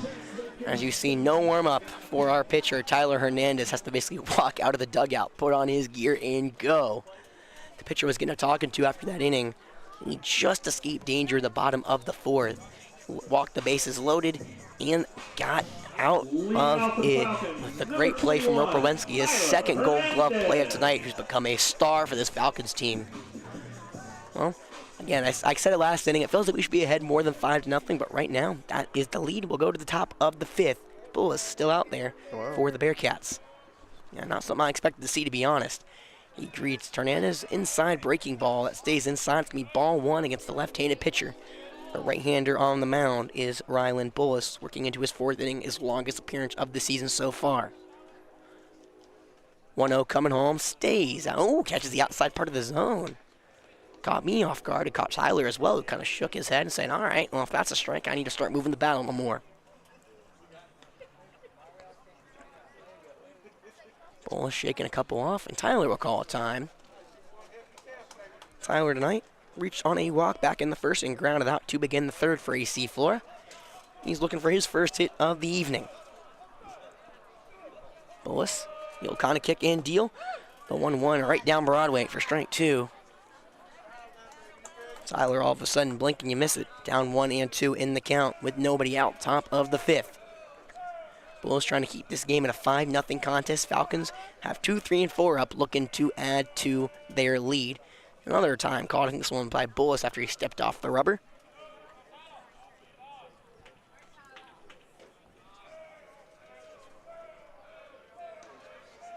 One, two, coming home from Bullis. That ball chopped hard to the left side. Rodas, the shortstop, got to come in and make the tough play. Throw across the first. He got him at first. Are you kidding? Wow. Bang, bang play goes in way of Brookland-Cayce as Brogan Sox at first made the stretch. The umpire giveth and the umpire taketh away. Up next for the Falcons, The evil Mr. Beast. Roper Anyone knows what I'm referring to. Yeah, it looked like he was like vertical, like it wasn't even, he wasn't even like stretching to get to the bag. He was already on it. I'm not sure. I mean, it was close. I don't know. I feel like it was safe, but I don't know. I kind of made that decision. He's halfway down the line. Roper took one strike. Now he flips one into center field. It's going to be Bennett Plain on the read. He'll step in and make the play for out number 2. And after a bang-bang play at first, there's 2 gone here in the top of the 5th for AC Flora. Now batting for the Falcons, number 18. Well, here comes Charlie Scott. Charlie has 2 singles tonight. We'll see if he can continue his success against Ryland Bullis. As many men rains down, the right-handed Scott gets in the box. There's 2 gone here. The Falcons up 5-0 in the top of the 5th. Nobody on, and the first pitch to Scott. Breaking ball right across Broadway for strike number 1. Charlie now increasing his batting average to 10 to 27 this year. I don't have the exact numbers on me, excuse me. Now pitch low, gets the backstop, ball 1. On deck, if it gets that far, as you see on your screen, Jack Chetwood. He already has 2 RBIs tonight of the Falcons' 5. He has the 2 earned against Bullis. 1 in, 1 coming in, breaking ball, gorgeous across the plate, strike number 2. Bullis has found his rhythm right now. Tired of the last 3 batters. Now here we go, throwing now, hard hit to the left side, Rodas on the hop. This time he'll have a little more time, and he flips the first for the 3rd out. For the first time tonight, the first real 3 up, 3 down for Bullis, who's starting to deal. The Bearcats are finding their groove as they cheer chasing 5. We'll probably see a new pitcher for the Falcons coming up in the bottom of the 5th. Don't go anywhere.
Welcome back here to Forest Acres. It's a beautiful night here in the Midlands. Beautiful temperature as the sun went down. Pitch black here as all the lights are on at AC Flora Field. Set to begin the bottom of the 5th. New pitcher for AC Flora. That's Luke Shalcombe on the mound. Liz Tyler's final stat line at 4 innings pitched, 0 earned runs, 0 hits, 4 strikeouts, and 2 walks for Tyler. Now Luke Shalcom will look to take the reins from Tyler and continue the success on the mound with 7, 8, and 9 due up for Brookland-Cayce here. Brandon Kestner, the left fielder, right-hander on a right-hander here to begin. Shalcom goes home, swinging strike one, the breaking ball from Luke. Got Kestner to swing over. Kestner facing Tyler, grounded out to the second baseman, Roper Wensky, who had that gorgeous barehanded flip to Monty Lafitte, who's still in the game at first, by the way. 0-1 coming home. Luke swinging strike two, and Kestner has swung over 2 pitches. That time it was a fastball. He blew by him. Luke so far this year, it's his 5th appearance of the year. So far he has 4 2/3 innings, 4 hits, only 1 earned runs, and 5 strikeouts. Also does have 6 walks though. It's Achilles heel. Next pitch, strike 3, looking right down Broadway. Kestner couldn't help but watch it go by gloriously for out number 1, and the Falcons have 1 down here in the bottom of the 5th. So now the right fielder, John Weed, will step into the dish. He grounded out to the third baseman back in the 3rd inning. He's now facing Luke for the first time tonight. Righty on righty. Luke winds, deals home. Fastball right down Broadway. Strike 1. And Luke wasting no pitches. He's pitched 4 pitches and have 4 strikes. Falcons have a 5-0 lead here in their opening game of the Forest Acres Classic. Shalcom pitches home that ball, chop weakly over to Roper at second. He'll go over a field on his right and make the play for out number 2. So John's grounded out to Joe, and he's grounded out to Roper. 2 gone, 5 pitches here in the inning for Luke Shalcom. I think Tyler actually didn't end with a complete total pitches, and he only ended with 63, so there's a small possibility he may pitch later in the week. We'll have to pay attention to that. I'm not sure the exactly rules. The Thursday game. Thursday, I think. Yeah. Well, 9-hole hitter Preston Coggins up to the dish. The right-hander's 0 for 1 in the night and watches the first ball from Luke Shalcom go by as that one caught the dirt. Coggins had a long fly out back in the 3rd inning to rinse best over in left. Still looking for the Brookland-Cayce first hit of the night. We're in the bottom of the 5th. Luke deals home that pitch. Low, ball 2. Falcons were dealing early, and then Tyler had kind of out of nowhere walked 3 straight batters in a row. So we'll see if the Falcons can try to continue that non-walk streak they had before that. So far it's been good for Luke. 2-0 coming home. That ball grounded right back to Luke off his foot. Luke's had to go over and deal. He has time to throw to first. Monty stretches and got it. Luke Shalcom.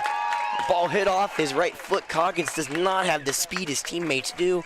Couldn't leg out the infield single, and Luke kind of limping back to the dugout. And a 3 up, 3 down, scoreless frame. We'll go to the 6th inning. Before we do that, Jeff, I think you got some things to cover, don't you? Yeah, let's do it. Let's get some background music on. Some background music, and let's hear about the Big Red Box Company. It's put on by Chris Dorsey, and who's the other owner? I'm trying to get the name down.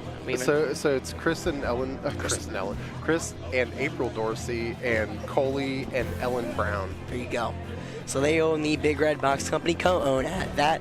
It is a dumpster company and a container company. They'll bring the container to you. You fill it up, and they'll take it off for you. How about that? Simple, free, easy. Or it's not free, but simple and easy. Not free. I'm getting more to that later, but simple, easy, and stress-free is what I was trying to say before I got ahead of myself. Sorry, it's been a long day at the ballpark, y'all. First time I really messed that one up today, so I'll take it. So if you have a construction or renovation project coming up, give them a call, 803-783-6834, or visit them online at bigredboxdumpstercompany.com. Exactly. And then by night, Chris Dorsey, he runs the Legion 215 squad. It's a South Carolina Legion team that operates in the summer. It's a baseball league for all of these high school players. So why play Legion? Well, it's free and competition is at high level. High school players, some of the best around the country or the state, will play Legion. They'll come back for their senior or junior years, as well as some recently graduated high school seniors that are about to go off to play some college ball. You got Carew Bates over there for the Falcons. He played last year, as well as Cooper Revels, Chapman West. List goes on and on. Legion Ball has the highest competition in the state. It's free to play. Hit that QR code and go sign up for your Legion team right now. And that is just in time for the top of the 6th. Falcons 3 straight innings of not able to push Leading one off for the across. Falcons, number 1, They'll bring Jack Chetwood back to the dish. He's actually bunted twice and got on base both times. Brought in 2 RBIs, the 2 ones that are earned against Rylan Bullis. He'll settle into the right-handed batter's box. Righty on righty here as Jackson Chetwood actually squares the bunt, but he pulls it back for ball 1. That ball just missed outside.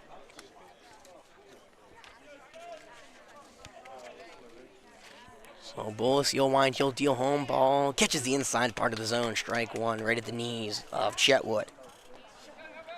Chetwood, the sophomore, he's looking great at the plate. Leads the team in RBIs, now has 13.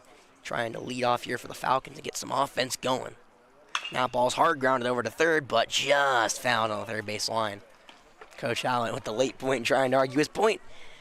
Umpire says, nah. It's going to be 1 and 2 here against the right-handed sophomore.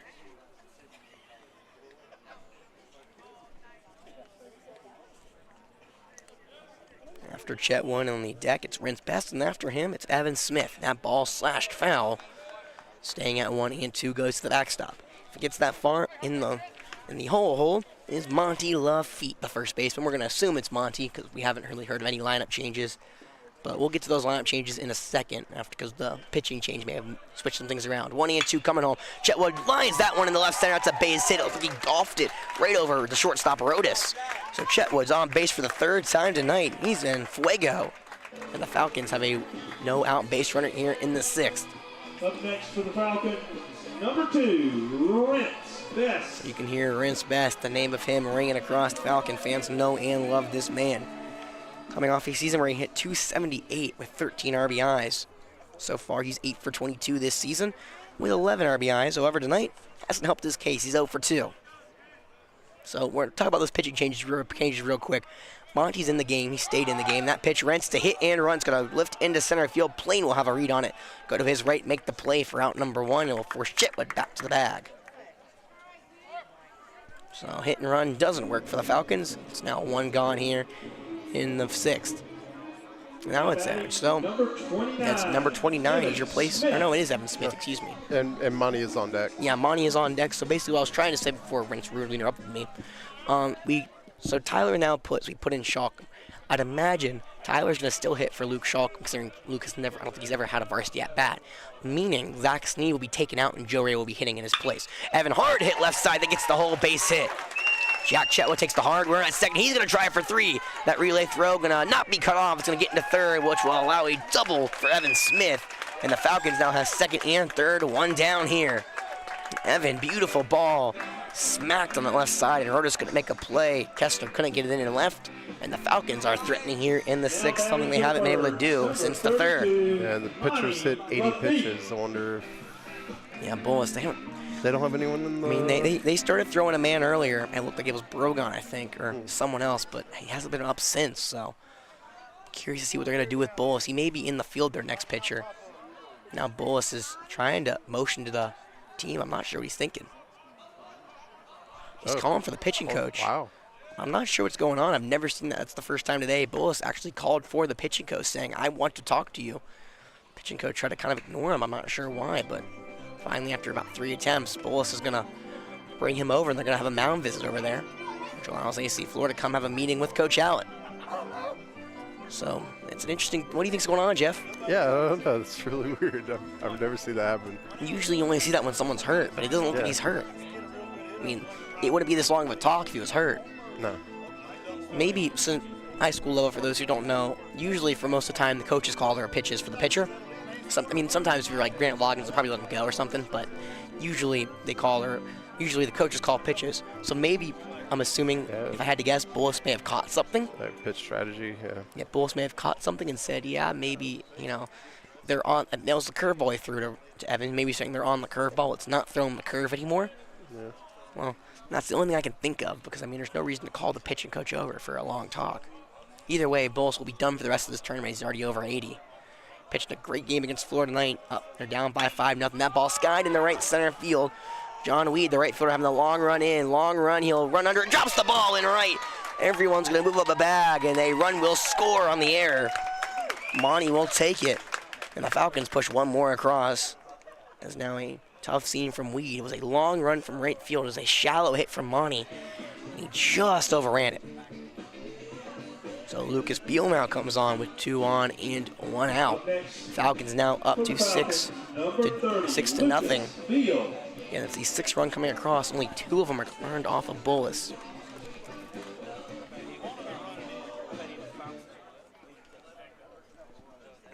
Looks to be a courtesy runner over there at first. I think it's Harris Rivers, or maybe a pitch runner. I don't know. Oh, wait, maybe Shockley was only pitching 1 inning.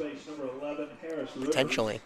Because then you don't have to worry about the substitutions. Yeah, so Zach Sneed is back on deck, so meaning Joe Ray will not hit. So my theory was wrong. Jeff and I were talking all break about that. Yeah, I didn't even think about the possibility of them just taking it makes sense. I mean, Luke out right away. As I said, you got to kind of navigate these pitching scenarios. So maybe in a game that Luke may go longer, you have a game tomorrow and a game on Wednesday for sure. And as long as we win this one, we'll have a game Thursday, most likely. So if you have those 3 games, you've got to keep your pitching toward late, and the Falcons have a lack of pitching, to be honest. So it makes sense that Coach Howard's only going to put 1 inning. Lucas Beal will show bunting. And Bullis has a great play. So he just steps off. Got him to show his hand. 1st and 3rd, 1 out. Harris Rivers over at first. He has 3. He has never successfully stolen a base this season. As Bullis looks him back. He's even tried to steal a base this season, so see if they try to move Harris there with the runner at 3rd. Corner infield's in. Schweres to bunts Beal. He gets it down right in front of Bullis. He's going to make the play. Flip it home. The sliding. Safe in. Evan Smith. Great slide. And Lucas Beal does the job. Falcons are up 7-0 now in the top of the 6th. Yeah, beautiful slide way outside. Using that left hand to touch the plate. It is. I mean, goodness gracious. The Falcons doing everything right here in the 6th. With 1 out, 2 on for Zach Sneed. So Zach Sneed reached back in first on the catcher's interference. He flew out to that upsetting double play back in the 2nd and then struck out in the 4th. Zach looking for his first hit of the season. Number 16, Paul Choate will come in as the courtesy runner for our catcher. 7-0 lead here for AC Flora, top 6. They have 2 on and 1 out. The left-handed Sneed will sit against the right-handed Bullis, who throws a curveball that gets inside and stays inside for ball 1.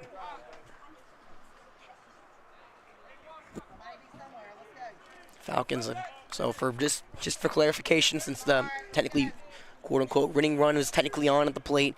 Ooh, pickoff attempt. There's no one covering second. Goes into center field. Harris Rivers will instinctively take 3rd. It looked like Rodas was at 2nd. He went away right as Bullis kind of did the quick turnaround.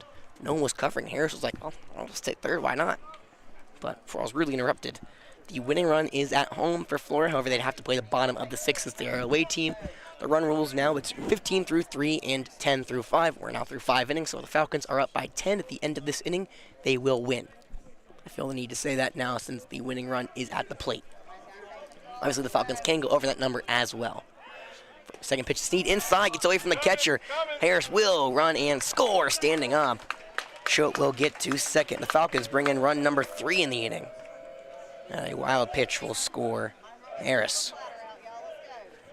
So Zach Sneed now still has a runner in scoring position. This time he's at 2nd. He's ahead of the count 2-0 here against the right-handed freshman, who's working his longest outing of the season. Again, this is what we're seeing. Brookland-Cayce in the game, they may pull their freshman instead of saying, we're going to let you run because we need to save some pitching for later. That ball stays high and away, and for those who watched AC Flora last year, shocker of all shockers, so, Zach Sneed's ahead of a count. Zach has 1 walk this year. That's how he actually his first plate appearance of the year started. Looking for his 2nd. That pitch caught the lower part of the zone. Breaking ball for strike 1. Can't go to first quite yet. And it's funny, on deck is the person who's actually taking that title from him. Tyler Hernandez now has walk number 11 on the season. That pitch hard hit to second base. McIntosh has it on the back. He'll flip it over to first for out number 2. And the first baseman Sox will walk it back to Bullis. It will allow Choate to move to 3rd, and the Falcons now have 2 gone here in the 6th. They lead 8-0. Well, Sneed just can't find a way to grab his first hit of the year, but Tyler Hernandez will hit the dish. However, there may be a pitching change after they're going to come talk. Second mound visit of the inning, so that may be all for Ryan and Bullis. It's been a tough outing for him. Not a lot of the pitching have earned, and that will do it. They'll take the ball from him. Freshman pitched phenomenally, but that final runner at third still attached to him, so I'll give you that final line when we get a chance. Pitching change here for Forest Acres. I'll tell you all about it when we come back right here on Definite Fiction.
For the Falcons, number 21. So here we go. Hernandez. Top of the sixth, 2 gone here, but the Falcons are threatening with one more runner at third. Tyler Hernandez will get into the box to face the newly in right-handed Dylan McInchock. McInchock and Bullis will just switch spots. McInchock coming from second. So easy for my score sheet. That ball ground up the middle, base hit. Hernandez puts one home, and that will be the last batter that Bullis is going to be charged for. And Tyler gets an RBI single. Bullis and his night is done after 5 2/3 innings. Well, that Falcons, as I said, that winning run is now at the plate. And unfortunately, I was wrong. Bullis went to short, not second like I was hoping. So unfortunately, not as nice as I wanted to. Looks like Rodas will go to second. And as that ball went right by him. 10th run's on first, too. Yeah, 10th run's on first. That would do it if we could score him. Well, not do it exactly, but we have to. Retire them. We just have to, yeah, exactly. Thank you, Jeff. Well, first pitch to Roper from McInchock outside for ball 1. Righty on righty. He missed outside. Let's go, McInchock. Oh, there you go, McInchock. McInchock. So they got it wrong for me. Because they told me McInchock, but it's McInchock. Interesting. Throws it back to first. Not in time. Tyler slides back safely. So that's the final line for Bullis. Pitched 5 2/3 innings. Gave up 9 runs. Only three of them were earned, though. He had 3 walks and 2 strikeouts. So and there's McInchock. Yeah. According to that guy over there that yelled it, and if you're going to yell it that loud, you got to be confident that you're right. Exactly. So we're going to assume he's right. So McInchock throws ball 2 by Roper. Dylan has 2 starts this year. He's 1-1, pitched 10 innings. That ball hard hit over to the short. Ryan Mylan Bullis, who comes into the game, slips it over to Austin Rodas at second base for the out. And the Falcons can't end this game quite yet. They lead 9-0. But Brookland-Cayce still has some fire left to go. We'll head to the bottom of the 6th. Falcons up by 9.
LSU won. I mean, Iowa won by 7.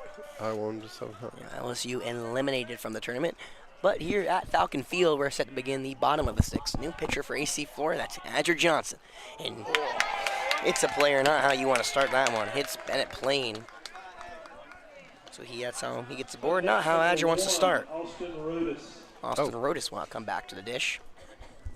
Well, Adger, this is his third appearance so far this season. It's Coach Hallett coming out. Well, that was not the start he wanted.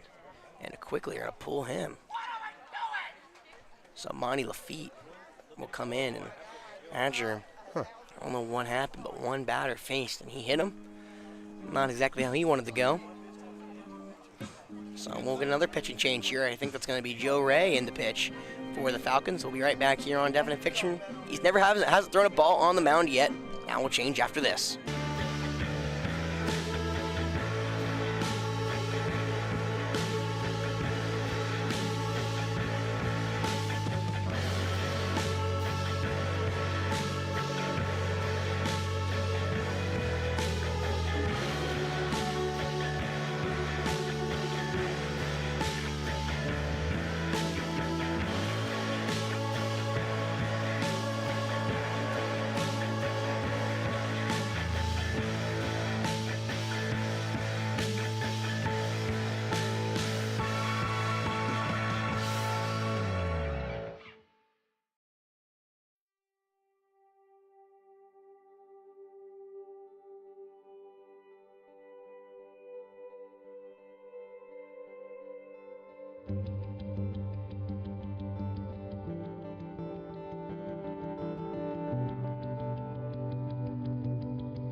Well, in one of the weirdest moves we've seen in the Forest Acres Classic ever. After one pitch, Andrew Johnson hit Bennett Plain. And Coach Hallett, in an effort to save some pitchers for later in this tournament, brings in a man who's never thrown a pitch in a Falcon uniform. That's Joe Ray on the bump. Monty Lafitte re-enters the game at third. And the Falcons will now have the right-hander on the mound, who's never thrown a pitch for the varsity team. First run goes, that bunt down right back to Joe. He'll come off, field it cleanly. The for everyday right side of the infielder for the Falcons makes that one look easy as clockwork. But the sacrifice bunt leads to out number 1 and a runner in scoring position for the first time since the 4th inning. Rylan Bullis, he'll get his crack at Joe Ray. Maybe I'm kind of new to baseball or something, or just don't understand baseball these days. Do you sacrifice bunt down 9-0? If you want to get some pride, and You're trying to get a run? I mean, theoretically no, but I mean at this point, I'm not going to say it out loud, but they haven't got a hit against AC Flora, so trying to do something here to get a run in, I guess. Joe misses wide, ball 1, the right-hander on the mound, misses right to Rylan Bullis, a right-hander at the dish. Rylan had a really weird stat line tonight on the mound for Brookland-Cayce. Had 9 runs come across in front of him, but only 3 of them were earned in his 5 2/3 innings. He now faces the new pitcher, Joe Rain. Smacks one to center field. Evan Smith was shading him to the right, but that one drops right in front of him for a base knock. And Brookland-Cayce finally has a hit tonight. A single to center field for the leading leader in RBI average for Brookland-Cayce, and now they are threatening for the first time since the 4th inning here in the 6th. It's first in third of 1 out. Falcons do have a 9-0 lead here. So we can still get out of this with a with a double play. However, the Falcons' no hit is broken up right on cue. Told you it's going to happen eventually. Hey, hit here. Let's go. So Brogan Sock came in for Ergel back in the fourth. He walked. He got stranded at second. Now looking for his first hit of the night. Ray looking both runners back. I'm going to be shocked if Bullis didn't try to steal on the first pitch. He does not. Instead, they try to bunt one down the line. Now it's looking for a sacrifice bunt. Ray will just take the out at first. High throw, but he tags him out. Nice play from Tyler. He came off the bag, but he made the tag. The sacrifice bunt scores a run, and Brookland-Cayce now has a runner in. That runner technically is Adger's runner. So Maddox Medeiros will come to the plate with 2 down and a runner on second. Now a 9-1 lead for AC Flora here in the bottom of the 6th. 2 gone for the Bearcats. This team hasn't won a state championship since 2008. And they were so close to getting back to one last year. And right now, this is not going the way they've wanted to. Maybe they could win a Forest Acres Classic championship right here. However, the loss tonight is not looking ideal. Well, a lot of time of baseball left. Bearcats have a lot of chance to put some more runs across. They only average 4.5 though. The Falcons have done a great job of limiting runners. They just average under 5 after some rough starts. Joe Ray looking back. Ryan Bullis at second. Maddox Medeiros is over 1 tonight with a walk and a strikeout. He was stranded at first in the 4th. Looking for his first hit of the night. That one smacked right to the second baseman. Roper's got a read on it, and he'll make the play in shallow right center for out number 3. Well, the Falcons relinquish their first run of the game, but they still lead it 9-1. Going to the 7th inning, we'll play one more here at Falcon Field. The Falcons looking to get some more runs across and build on that lead.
Let's play one more inning here in the opening day of the Forest Acres Classic. Falcons have a commanding 9-1 lead at home. Their designated away team, it's going to be 4, 5, and 6 for AC Flora in the 7th. The only player that did not come to the plate last inning was Charlie Scott. He takes a curveball right down the zone for strike number 1 against Mackinchuck. McKinshot got 1 out last inning. All he needed as Charlie Scott grounds a hard one to third on the weird hot Medeiros. Fields it. Goods to first for out number 1. Nice play from Medeiros, who fielded that at the... basically hit the ground. Not something you're supposed to do on the hump, but it worked nonetheless. This is McKinchuck's first time on the mound that's not in a starting job. He has 2 starts. He is 1 for 1 coming into the night, pitching 10 innings, only giving up 4 runs over those 10 innings. He's now pitched 10 innings and 2/3, and he reaches Jack Chetwood, the right-handed shortstop, watches ball 1 go outside from the right-hander on the mound. Chetwood been the most successful Falcon tonight. 2 sacrifice bunts, 2 sacrifice bunts, 2 singles, because one of those sacrifice bunts turned into a single, and 2 RBIs. Chetwood has driven in tonight. He's been on a tear here. He's now had 2-0 as that ball hits the dirt outside. Tomorrow, Forest Acres Classic Day 2 will resume. Jeff will be here all day. I won't be here for the opening 2, but I'll be here for the night 2. Should be a lot of fun at Forest Acres in Falcon Field as Jack Chetwood watches one high and away, ball 3. The Falcons looking to win their first Forest Acres Classic champion since like 2018. 3-0 coming home. Chetwood watches ball 4 go by, and a 4-pitch walk to the 5-hole hitter will bring up Rince Best. Or not Rince. Yeah, no, it's not Rince. That's Colby Ridgel. All right. So, unfortunately, Jeff and I missed it with the stream going down, but Colby had his first ever collegiate hit and his first ever collegiate at bat against Arnie last game. Well, we didn't miss it. We didn't miss it, but the stream missed it. Did you say collegiate? Varsity. You know what I meant. First varsity event this year. I've been here since 10 a.m. You guys can give me a break, right? Yeah. It's been almost 12 hours I've been at the field. I can't remember if he was on varsity as a sophomore. Man. I don't think he got a hit though. Maybe didn't wrong. have any? I don't think so. Maybe wrong though. First pitch to Colby. He holds the swing back. Ball 1. It was a curveball to outside against the right-handed Colby. He's coming in today for Rince, so I'm not sure if he'll stay in the game to hit or to field, whatever that word is. Pick-off attempt to first. Chetwood gets back in the ball. Gets away. Nice backup there from Medeiros over at third. I look down to write Colby's name down, and things go flying everywhere. Falcons up by 8. It's a 9-1 lead here in the top of the 7th. 1 man on and 1 out. Colby Ridgel, the senior, watches a strike paint the outside part of the zone against him. It's now 1-1 from McKinchuk. Colby was hurt all of last year after an injury sustained in football, and now this year had an early injury, but he was able to come back and now play some baseball. He swings through a changeup, strike 2. Nice pitch from McKinchuk.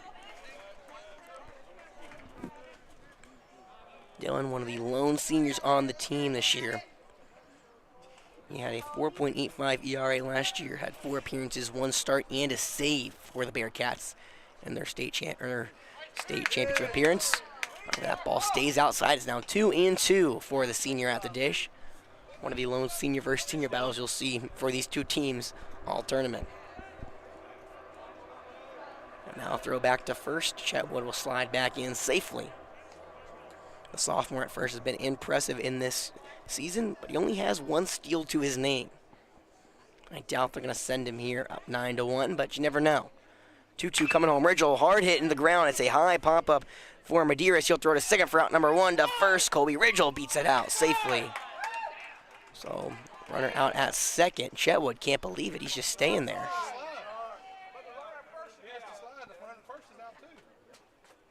So now, Brookland-Cayce is trying to argue that since Chetwood didn't slide, that he's out, because it's going to be runner interference. And head coach Casey, or Joe Murgo, coming out to argue the same thing their fans are.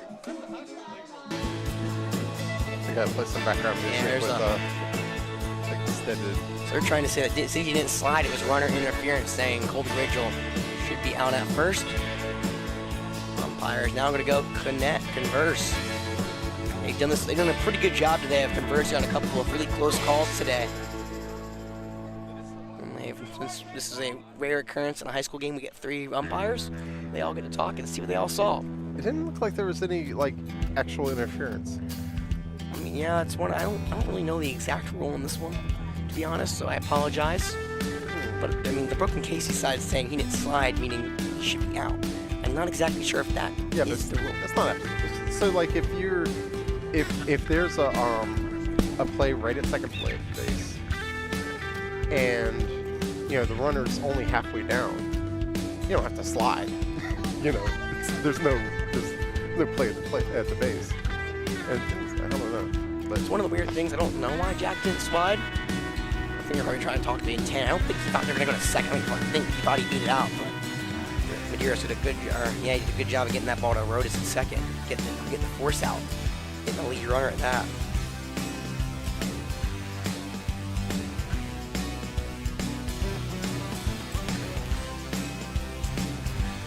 Umpires coming to talk, and they're going to let Colby stay at first. Well, that's what it seems, at least. I mean, it'd be a very weird thing to say that he'd be forced out now. And Coach Joe Murgo and the BC fans are not happy.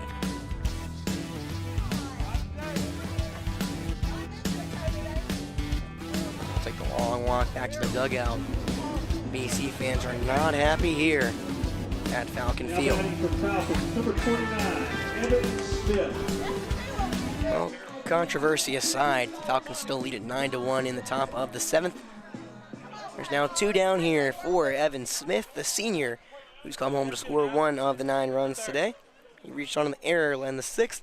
First pitch to McKinchuk there. Now snap through to first. Nice pick there from Sox. That ball could have got all the way down the right field line. It would have been very dangerous. Now Colby's not exactly the most fast player on our team, but he plays football, meaning in tight end. He has some wheels to spare. That was a ball, so it's 1-0 here against the 7-hole hitter for the Falcons, Evan Smith. Oh wait, that's not Colby anymore. Oh, it's not Colby. Oh, never mind.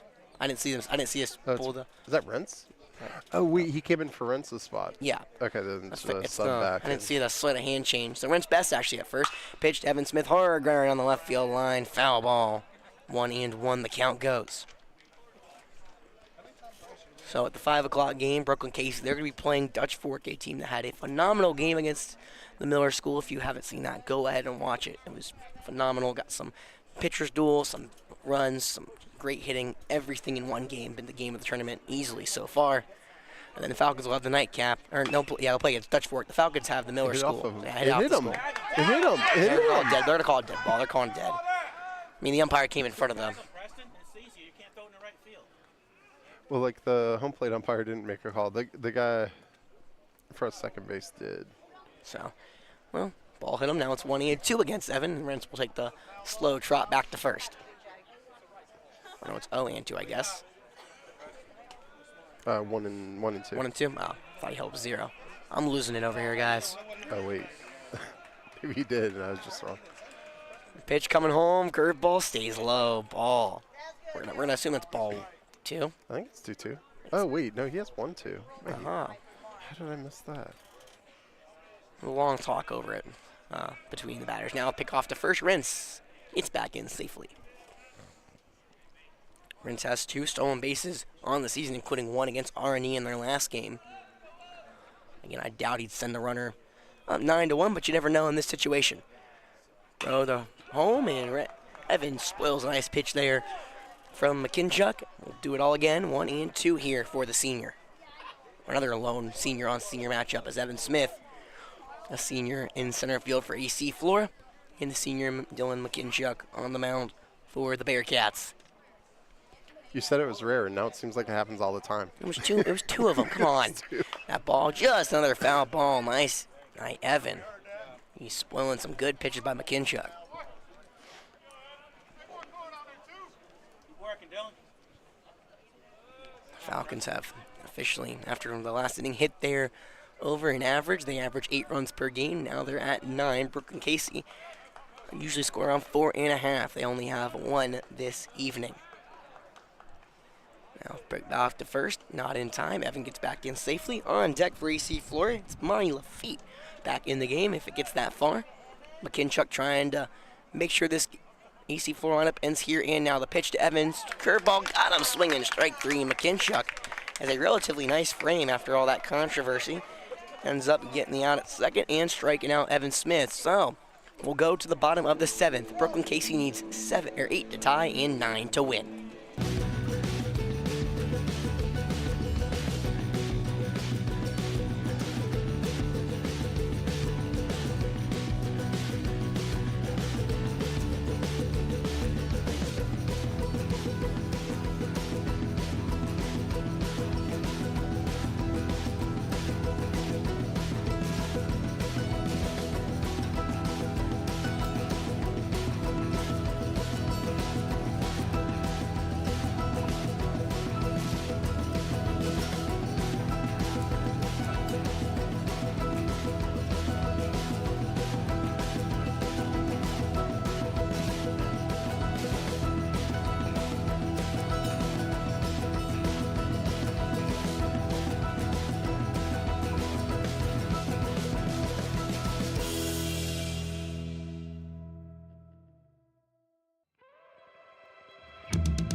Well, here we go. Bottom of the 7th, last chance hope for the Bearcats. They need 8 to tie and 9 to win as they trail 9-1 against the Falcons in their opening game of the AC Flora hosted Forest Acres Classic. Joe Ray will continue on the mound after taking over for Azure Johnson last inning.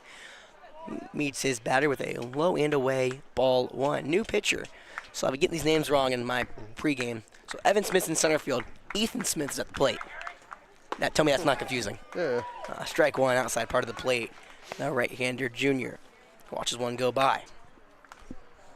So Joe had a nice solid inning, give up only 1 hit. The earned run was not his own. Swinging strike 2. Nice pitch from Joe. Looked like he took some off on a high pitch.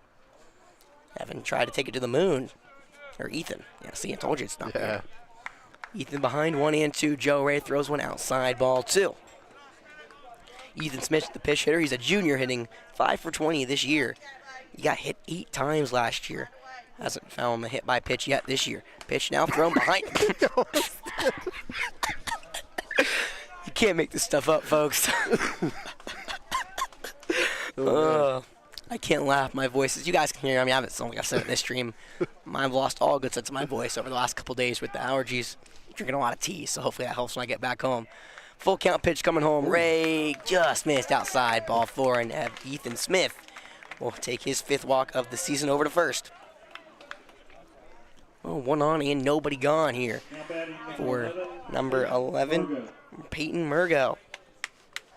Peyton is a freshman, the son of head coach Joe Murgo. Looks like they're exhausting the bench here. He's hitting for Braden Kestner.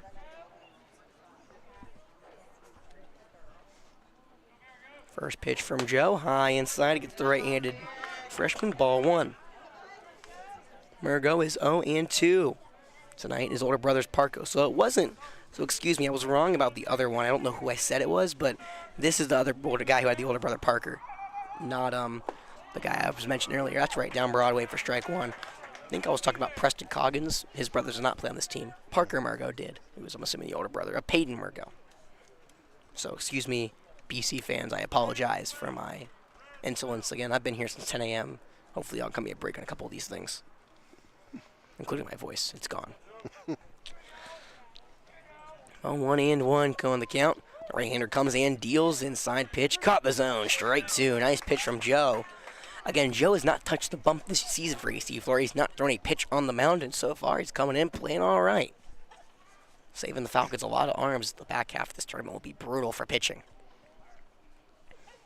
He's ahead 1-2. The right-hander deals home. Swinging ball. Shot over to third. Going to be a tough play. Lafitte fields it. Throws it over to first. Tyler Hernandez gets the out. And that's 1 down here in the bottom of the 7th. Falcons 2 outs away from closing this one out.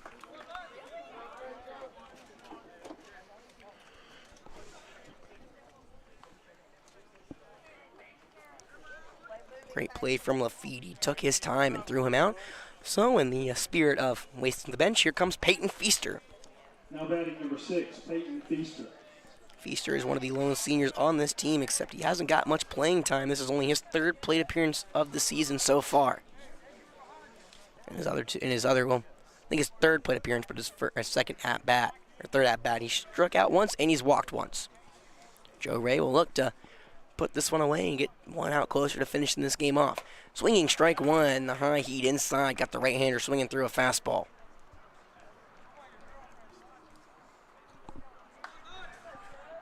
Looks like it gets there. Peyton Coggins is on deck, the catcher, who's hitting in his normal spot, so maybe the benches will be exhausted after this. Next pitch grounded over to first. Tyler Hernandez lets that stay fair, I think. Or no, it's going to go just foul. I thought I hit the line. I guess the umpire did not agree with me. So, taking a long shot back to second, it's going to be Ethan Smith. Are they just trying to be like really subtle in the calls? Who made so. Did the home plate umpire say foul? I think so, but it's not the same thing. They've also been out here since 10 o'clock, so probably they're probably also tired. 1-2, coming home, Ray just spoils a beautiful curveball. That was a pretty pitch, yeah. Joe Ray doesn't throw a lot of off speed, but that one was gorgeous. But Feaster said, nah, I'm going to make it throw another one. 1-2, 1 out. Falcons lead at 9-1 here in the bottom of the 7th in this opening game of their Forest Acres Classic. Beal sets up outside. Joe Ray hits his spot in the outside part of the plate. Strike 3 looking. Feaster goes down with the backwards K, and the Falcons are 1 out away from moving to 1-0 in the tournament. AC Flora had a tough defeat last year to Dutch Fork in that game in the Forest Acres Classic, the side of the first side of the region. They ended up making the 3rd place game and winning. However, they would love to win this side of the region right now. Having a good performance here against Brookland-Cayce, and Jeff and I were talking about it against Miller. I mean, it's one of those things that both Miller and Dutch Fork threw their aces. AC Flora has saved their starting pitching, aka Sam McCutcheon and Sparky, for the later half of this tournament. Nice pitch from Joe Ray outside part of the plate against the right-hander, strike 1. So it's one of these weird things that we saw Miller get some hitting, but they scored a lot of errors, and they did it against a good pitcher. So it's kind of a give and take in a way. Falcons also going against the ace, so no one, I don't think, really compares to Wagner on that Miller team as Coggins fouls one off, and they're down to the last strike. So tomorrow sets up a really interesting matchup between our Falcons and the visiting school from Virginia. I'm actually kind of interested to see how AC Flora looks against some really good competition, one of the best teams in Virginia. So and then obviously Dutch Fork trying to play him again. We lost 3-2 on this field to him, looking to get one back here against the Silver Foxes. Well, calling time is Coggins at the dish. He steps out, he's behind 0-2 here against Joe Ray on the mound. He's putting some solid work on the bump for the Falcons and saving a lot of pitching there for these next 2 matchups against Miller and Dutch Fork. Ray, the 0-2 comes home, just spoiling off Coggins. It's going to be fouled out of play over the Falcon dugout. Joe Ray's has some nice pitches that have been spoiled here in this last inning by these Brookland-Cayce hitters. If it gets that far, the man on deck is the leadoff hitter, Bennett Plain. However, right now, Joe Ray just wants to end it right here and now with the 9-hole. Beal sets up outside yet again. The 0-2 coming home, fastball low and away. Beal does a good job keeping it in front of him as that ball grazed the dirt. Now 1-2.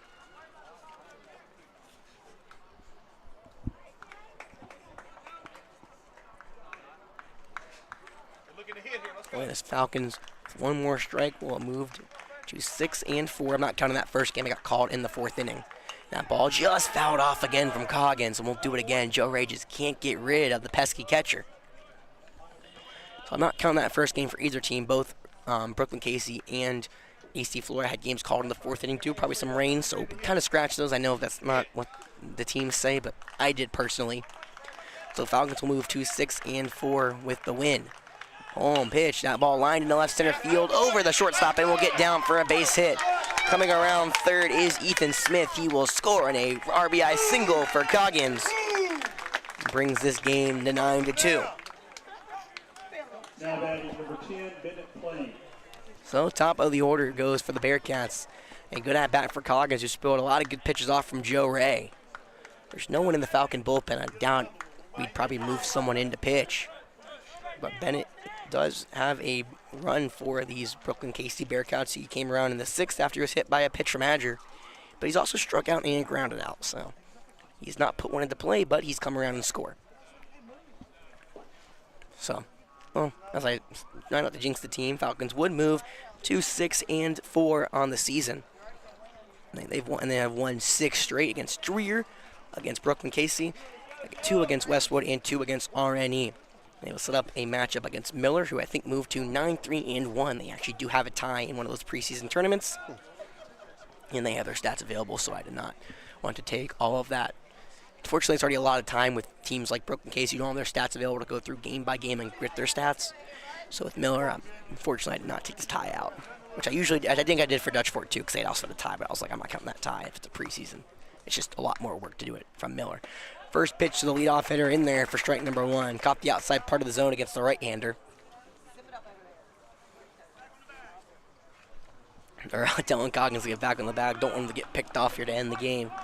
Brookland-Cayce, barring a massive comeback here in the 7th, would drop to 3-9 and will lose their 4th of 5. Now, about ball off the end of the bat over to first. Tyler Hernandez will dig that one out and finish this ball game up. That will do it.